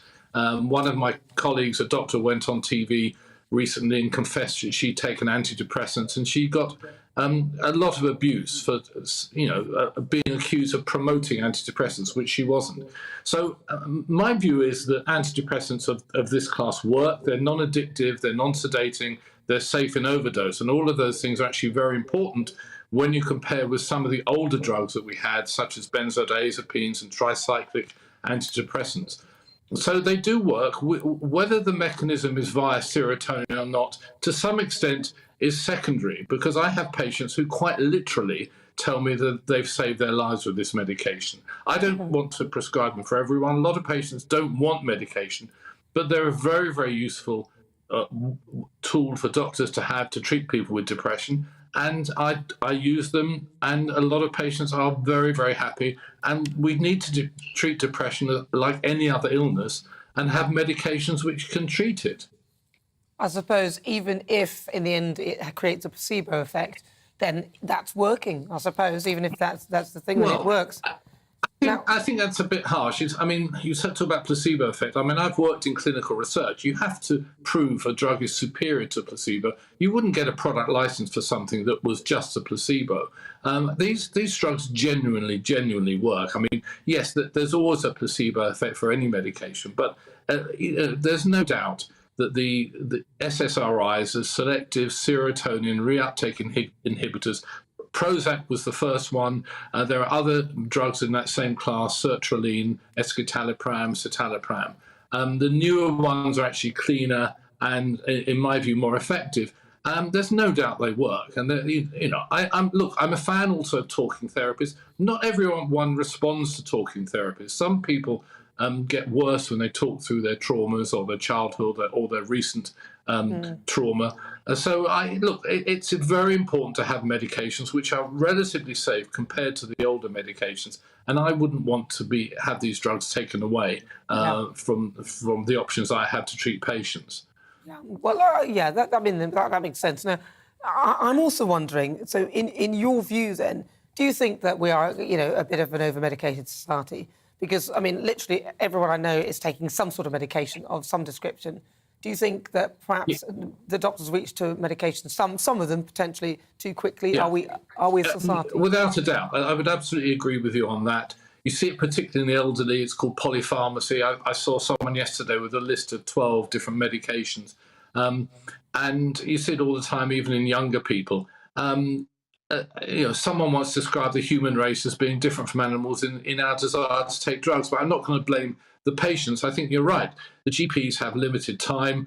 It's a bit easy to reach for the prescription pad rather than to consider other more natural remedies. So overall, I think you're right. But I just don't like to see that argument being used, particularly this week with the serotonin debate, as a way of saying, let's stop giving antidepressants, because I think that's a dangerous extrapolation from the general argument. But I absolutely agree with you. We definitely are over-medicalised, and I'm always trying to reduce medication, if I can, in patients. Yeah, of course, that's the ultimate goal. Do doctors have any incentives to prescribe medication?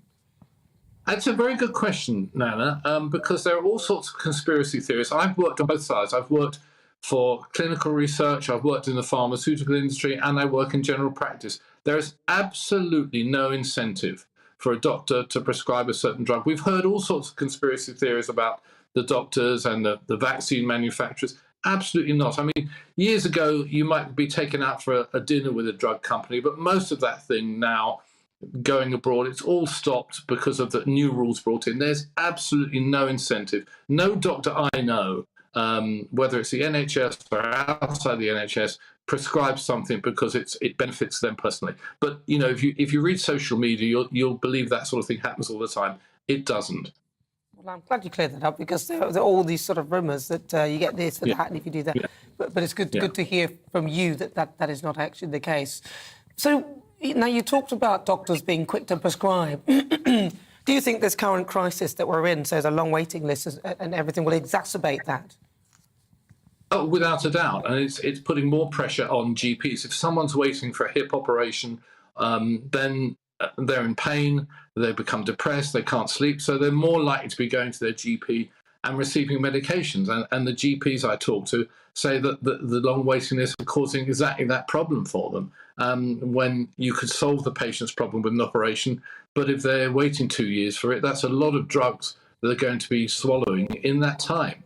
It's one of many problems that the long waiting list is causing, and I'd very much love to find a way of addressing the overall structural problems in the health service so that the patients can get the treatment and service that they deserve and they pay for through their taxes. Yeah, I just want to bring you back to the depression thing as well, because recently there was this University College London study that said that there was little evidence that chemical imbalance causes depression, which is what a lot of people say is the reason for the depression.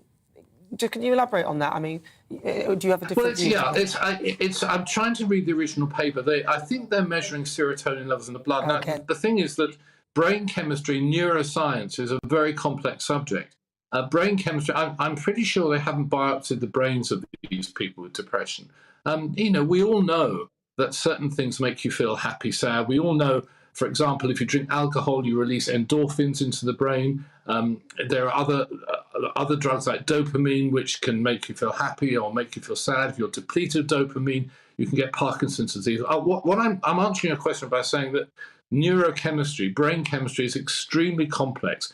I'm not convinced that serotonin has no role to play. I think this is an interesting study, but you alluded right at the beginning to the fact that not everyone agrees with the conclusion of this study. I still think noradrenergic drugs such as adrenaline, noradrenaline, serotonin do have a part to play. And some people, genuinely, people with quite severe depressions, I believe strongly, do have a chemical imbalance. And we know that drugs such as alcohol and drugs of abuse will affect brain chemistry. That's how we function. That's how feelings like hope and despair are mediated in the brain through tiny amounts, really tiny amounts of very potent hormones which are released from one neuron to another. And it's very, very difficult to analyse this without, as I say, doing biopsies of living people's brains. Now, could I just do very briefly, about 20 seconds, in terms of children being prescribed, because you hear lots of the time children being prescribed this. Yeah. Do you think that sometimes we're a bit too quick to do that? Because when I was young, that just simply didn't happen.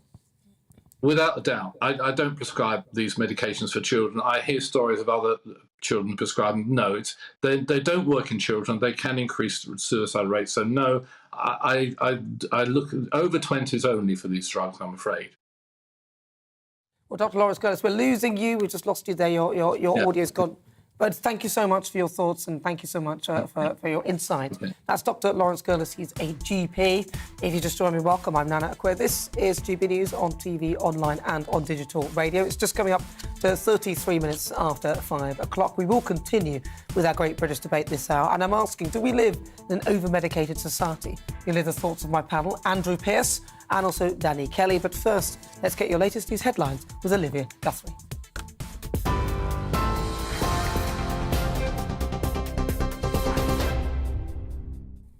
Thank you, Nana. It's 5:33. Here's the latest from the GB newsroom. The AA says Folkestone is the new hotspot of holiday hell as drivers trying to get to the Eurotunnel are still facing long delays.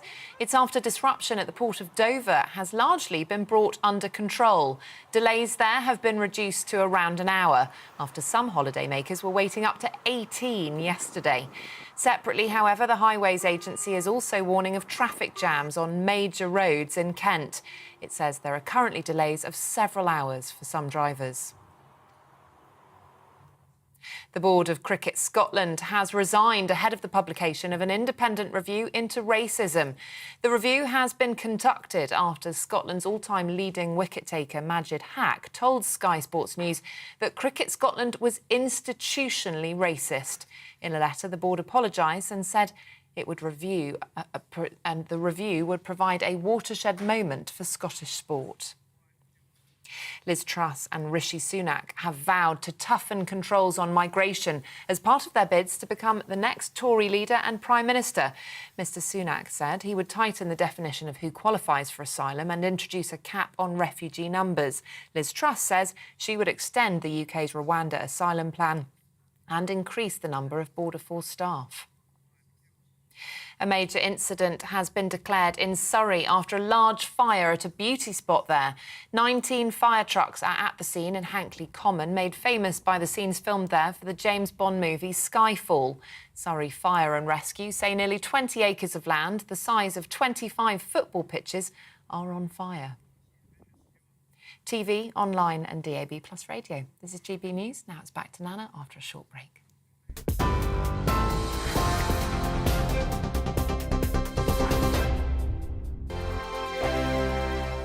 We are GB News. We're right across this great nation.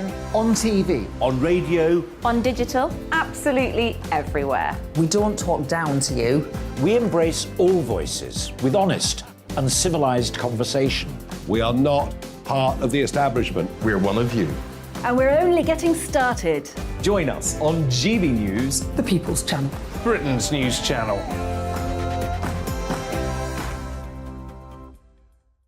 Hi there, it's Stephen and Anne. At breakfast from 6 a.m, you'll always be caught up with everything you need to know, the latest headlines, opinions and debates. We'll bring you the good news and the bad, but most of all, we're here for you. Remember, send in your views and let us know what you would like us to talk about. That's because we're your news channel. And every morning at 6 a.m, it's breakfast on GB News.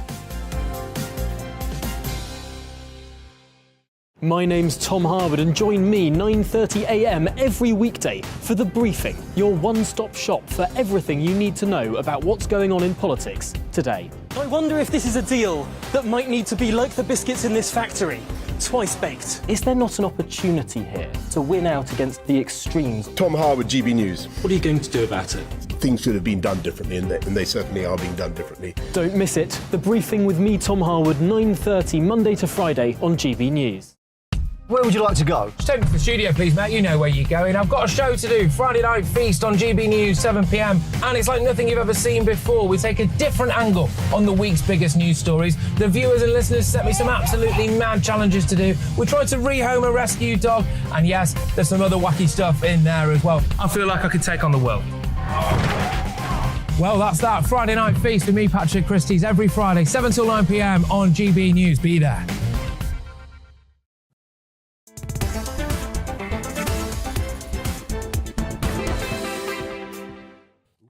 Good afternoon. It's 37 minutes after 5 o'clock. This is GB News on TV, online and on digital radio. I'm Nana Akua. We are the People's Channel. Now, today, we've been asking you, do we live in an over-medicated society? And lots of you have been getting in touch with your views. Kerry says yes, especially when it comes to mental health issues. A bad day these days is classed as a disorder. Mike says the fact that there is pharmaceutical product for the majority of health issues says everything. TJ says good nutrition and exercise should be the first step taken over medication. Sadly, that would involve people taking responsibility for their own health and having to put in some sort of effort. They won't when pills are zero effort. OK, so keep your thoughts coming, because that's the thing, isn't it? Lots of us are all on some sort of medication. Not that that's bad if you need the medication, but some of the things I think potentially could be avoided. But let's get back to the debate. I'm asking, do we live in an over-medicated society? The effectiveness of antidepressants has come under question. A major study from the University College London found that there was no clear link between serotonin levels and the condition, although there are other studies that say differently. Instead, it found that depression was more closely linked to negative life events. So I want to ask I want to ask you about whether we're going about treatment the wrong way and if we've become too reliant on medication. Well, let's see what my panel make of that. I'm joined now by consultant editor of the Daily Mail, Andrew Pearce, and also broadcaster Danny Kelly. Right, so I'll start. Who wants to go first? Hands up. Andrew. Do you know, we are clearly over-medicated. You just have to go to a pharmacy and just see that wall to floor with all these different drugs. But I'm much less critical of people being given antidepressants because I've never gone through that. But two people I know very well, people I'm very fond of, very close to, who are quite strong people, got into deep depressions, and the pills they were given helped get them out of it, and it kick-started them. So I'm more sympathetic about when people say, don't give them pills. Actually, sometimes it's a prop and it can help them kick-start it, because being into deep depression is a very bad place to be, and we know where it can lead to, attempted suicides, all the rest of it. So while I think, of course, the NHS drugs bill has gone through the roof, and there's no doubt some GPs are writing prescription just to keep the patient quiet. Lawrence, we know that. Yeah. He admitted it too. But on depression, I think we have to tread very carefully, particularly those of us who've never had it. I think so, because sometimes we think, just do some exercise, or just do this or do that. But actually, it's a bit deeper than that. Danny, what about you? I have had depression. Right. Okay. And I was prescribed antidepressants. And I was going through a stage in my life where I felt an abject failure. My brother was in London, and he was married, and he was working for the Daily Mirror, and he had his own house, and he had this perfect life. And I was 28 years old, and I had none of that. And I had failed relationships, and I had to move back in with my mother and father. And I remember coming back from Clerkenwell, which is where his flat was in London, on a horrible rainy night. And I remember just watching the traffic go past on the motorway with the window slightly steamed because I was just so close. And I remember just crying silently. And I said to my dad, I said, look, Dad, I think I'm depressed and I'm going to see a doctor.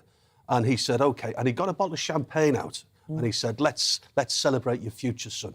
And I went to the doctors and I was prescribed antidepressants. It was interesting what the doctor said because the root cause of my depression hadn't gone away because I still felt I wanted a relationship, I wanted to marry somebody. I mean, 20 years later, I'm the happiest man with the most beautiful wife going. And I wish that I could just project forward when I was a younger man. Because my father said, listen, son, you will meet someone and you will be happy. But when you are in that deep malaise, you can't see that. And when you mentioned about contemplation of suicide, I can guarantee that everybody who has suffered with depression, who thinks that they cannot get out of this deep malaise, will not consider actively doing it, but it's a thought in their mind. And do you think the pills you were on helped you get out of it? I do think so. But it was interesting. If you go to the doctors nowadays, you've got like 10 minutes. How's a doctor? He's going to turn into a counsellor. So it's easier just to give someone antidepressants. Yeah. The thing is, most people, if it's not antidepressants, it's some sort of medication. I mean, most people are on some sort of medication in some way. I mean, I am as well. Yeah, because I've got a condition called atrial fibrillation, which means you've got an erratic heartbeat. So they give you a pill to try and control it because it's potentially that you're more at risk of having a stroke, and that can be very debilitating, hugely expensive for the NHS, and pretty bad too. Yeah. So, and I'm on them for the rest of my life. But you just have to get on with it. One of the biggest hearts in Fleet Street. Oh, look at you. Look at that. Pumping out, pumping. No, I think your heart's bigger. Because that's a dig, by the way. Because I've reached a certain age, I don't pay for these pills. It's ridiculous. Why can't I afford to pay for a prescription? Yeah. I'm not going to ask you. You're a pensioner, right? No, I'm over 60. No. 65. Well, he looks fabulous, doesn't he? I thought 65 was when you got the... Oh, you look fabulous, Andrew. Oh, my gosh. Got a good head of hair. Keeping fit, keeping healthy diet, not drinking too much booze. I lied about that. Well, look, all of those traits I, of course, possess. Keeping fat, did you say? Very good. We in the media, we live a very social lifestyle sometimes, don't we? And if you go to a do, the way to get through some dreary reception is, oh, I'll have that glass of warm white wine. Yeah. You know, we've all done it, haven't we? How do you get off antidepressants, though? Well, I've never been on them. So, sorry, that was I guess that was a question not directed to you. But those, so what they then did, both these friends in particular, they started being weaned off them, slowly, and then they stopped, and they're fine. And one of them has gone back on them since, and is back off them again. I know people who've been on them for decades. What about you, though? How did you get off them? I know, as I asked Andrew, I realised that I knew the answer to my own question. I just stopped taking them, actually. I didn't wean myself off. I just sort of, like, stopped taking them. They don't advise you to do that. They don't advise you. How long were you taking them for? I think probably about 18 months. Right. Really? Yeah, and they definitely helped. What did they, in your mind, what did they... They made me feel less miserable. Yeah. They made me feel less depressed. Good. Yeah, but I was never at the stage where I couldn't get out of bed. I know of people who have bipolar, and you have these dizzy highs and these terrible lows, and some people literally, the expression, I can't get out of bed today, don't underestimate that. You can literally not force yourself out of bed. It must be so terrible to be in that position. You're like a captive. You've imprisoned yourself. Yeah. How sad must that be? Yeah, it's very sad.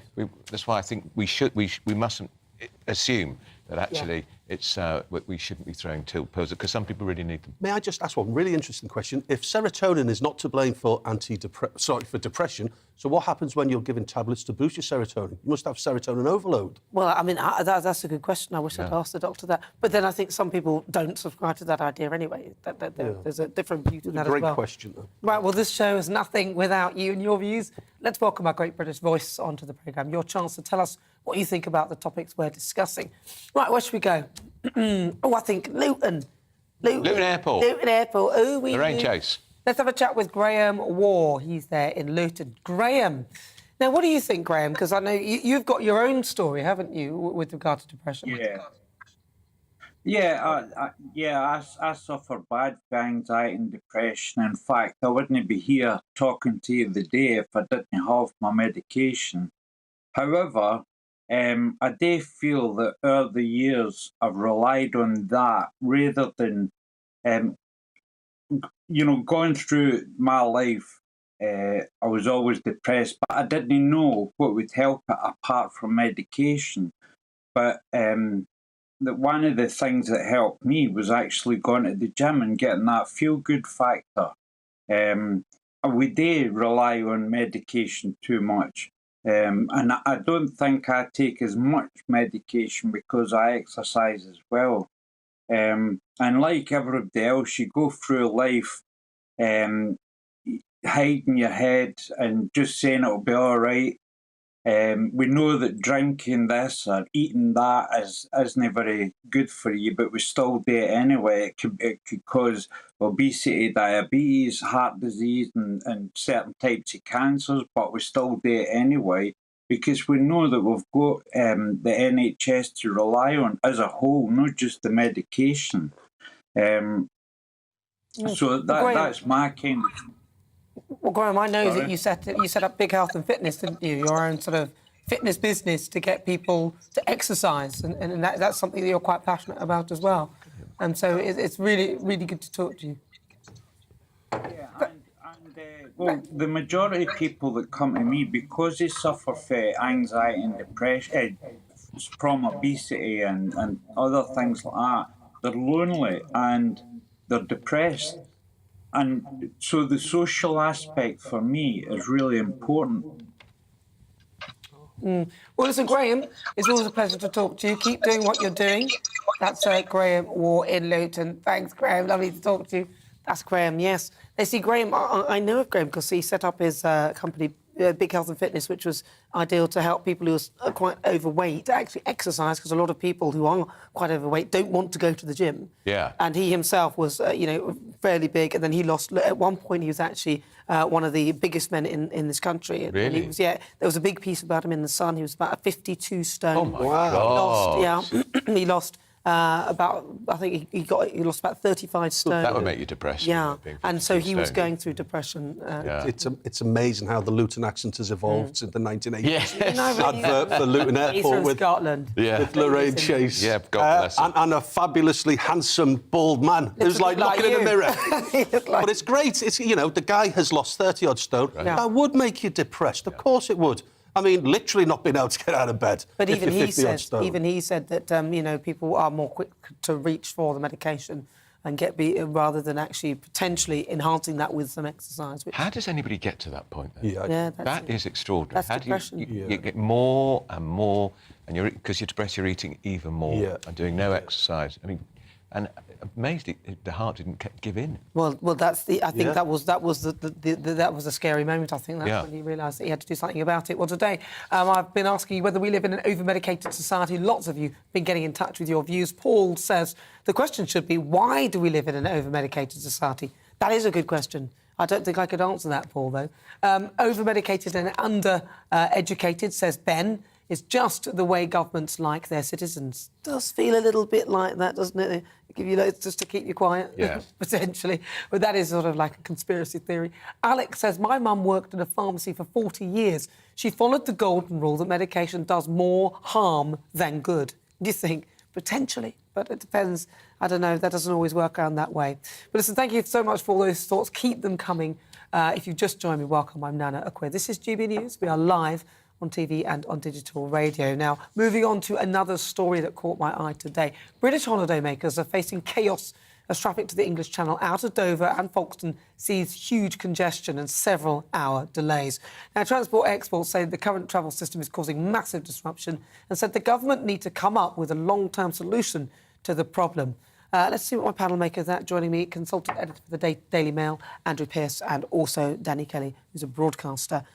This is a big one, isn't it? People are blaming it on Brexit. I don't blame it on Brexit. They always blame it on Brexit. Look, the French are simply not employing enough people. That's the problem. It's a problem, and it's been going on. It's going to go on for weeks. it is turning travelling in this country into an absolute misery. You go to airports, it's chaos. They've got enough staff, they don't pay them enough. And in France, you can almost see Macron, you can almost hear him chuckling in the Élysée Palace. Ah, the English, the British, we can't stand the British. They just need to put more people on, and they're probably being quite officious about the checks too. Let's not forget, they've never forgiven us for leaving the EU. Thank God we did. Danny?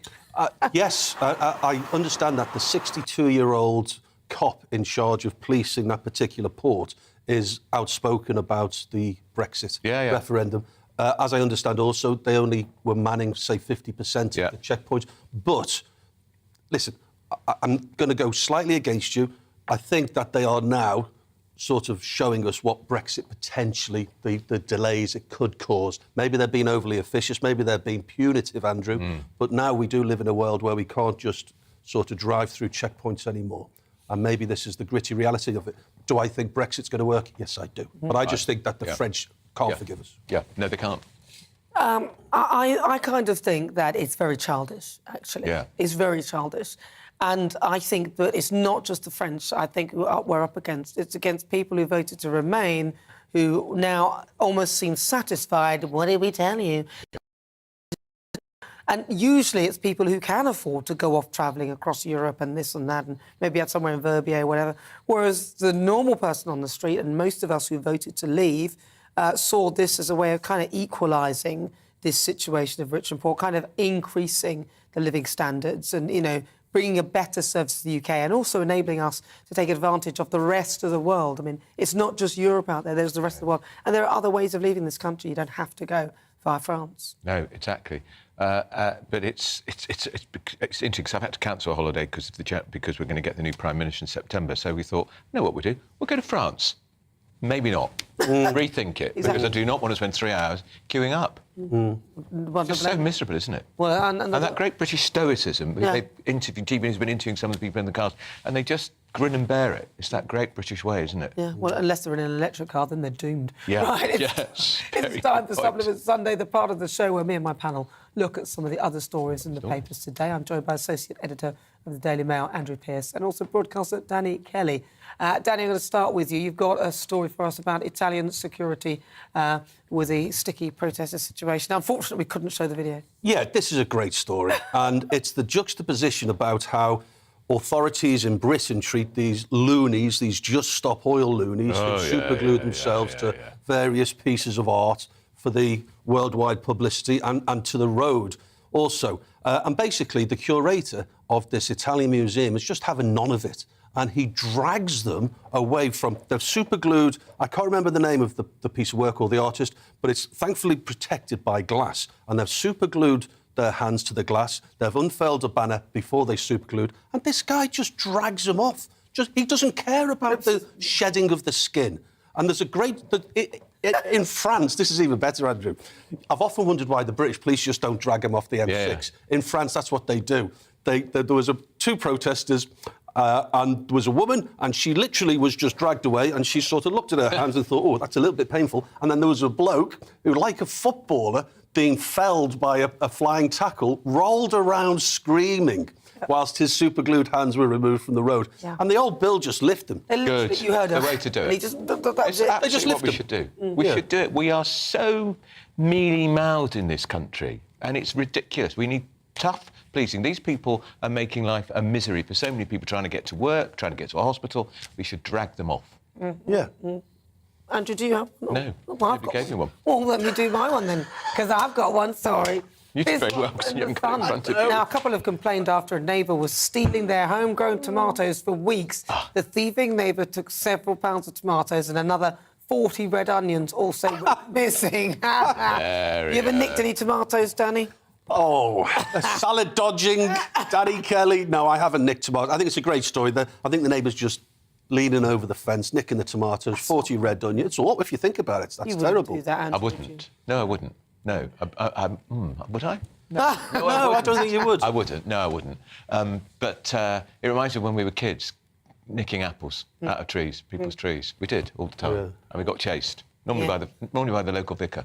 It was quite fast, but not as fast as me. No, this isn't something I wouldn't... Well, unless I was really hungry. I might do it if I was really hungry. Yeah. If they had really nice apples, I might do it. Well, listen, on today's show, we've been asking you whether we live in an over-medicated society, and according to our Twitter poll, 92% of you say yes, that's pretty much everybody who's taking some sort of medication. Exactly. And just 8% of you say no. I've got to say a big thank you so much to my panel. Danny Kelly, thank you very much, Danny. Brilliant, Nana. Thank you very much for inviting me. Thank you. And as ever, Andrew Pearce as well. Thank you. Very nice to be here. Thank you.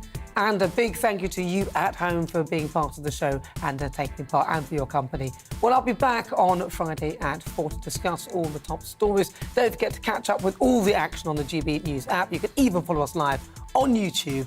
Take care. Have a fabulous Sunday. I'll leave you with the weather. Looking ahead to this evening's weather, and the UK is looking very wet and thundery in the northwest, warm sunshine in the southeast. Let's take a look at the details. Starting off in the southwest, and here it will be often cloudy with some rain at times, as well as blustery winds. The rain shouldn't be particularly heavy though. Meanwhile, in the southeast, and after a hot day, it will stay fine and very warm through the evening, with some further sunshine for most. A cloudier picture across Wales. Here there will be some blustery winds, especially around the coasts and over the mountains, with some spells of rain. It will also be largely cloudy around Birmingham and in the West Midlands, whilst it will be drier and less windy than further west. A few spots of rain are possible this evening. It's looking similar around northeast England, where there'll be quite a bit of cloud this evening and some outbreaks of rain, which could be heavy at times, with blustery winds too. A wet end to the day across Scotland with heavy and thundery spells of rain. A warning has been issued for southwestern Scotland, where impacts are likely from the rain. There'll also be some impacts from the rain for Northern Ireland, although the worst of this should have cleared here by this evening, albeit with some showers following. A little rain spreads across the UK overnight, whilst in Scotland the rain will continue to be heavy and thundery at times. And that is how the weather is shaping up overnight into tomorrow morning. Join me, Darren Grimes, for Real Britain every Saturday and Sunday from 2 p.m. A news hour that comes with a trigger warning.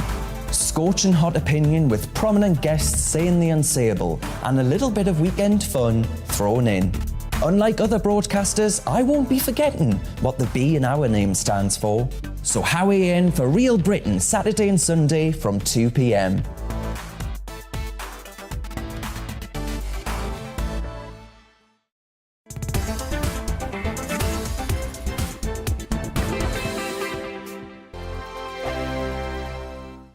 We are GB News. We're right across this great nation. On TV. On radio. On digital. Absolutely everywhere. We don't talk down to you. We embrace all voices with honest and civilised conversation. We are not part of the establishment. We're one of you. And we're only getting started. Join us on GB News, The People's Channel. Britain's news channel.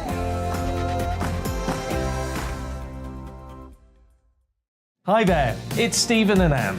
At breakfast from 6 a.m, you'll always be caught up with everything you need to know, the latest headlines, opinions and debates. We'll bring you the good news and the bad, but most of all, we're here for you. Remember, send in your views and let us know what you would like us to talk about.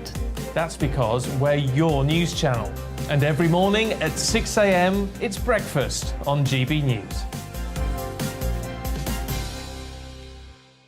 My name's Tom Harwood, and join me 9:30 a.m. every weekday for The Briefing, your one-stop shop for everything you need to know about what's going on in politics today. I wonder if this is a deal that might need to be like the biscuits in this factory, twice baked. Is there not an opportunity here to win out against the extremes? Tom Harwood, GB News. What are you going to do about it? Things should have been done differently, and they certainly are being done differently. Don't miss it. The Briefing with me, Tom Harwood, 9:30 Monday to Friday on GB News. Where would you like to go? Just take me to the studio, please, mate. You know where you're going. I've got a show to do. Friday Night Feast on GB News, 7 p.m. And it's like nothing you've ever seen before. We take a different angle on the week's biggest news stories. The viewers and listeners set me some absolutely mad challenges to do. We're trying to rehome a rescue dog. And yes, there's some other wacky stuff in there as well. I feel like I could take on the world. Well, that's that. Friday Night Feast with me, Patrick Christie's, every Friday, 7 till 9 p.m. on GB.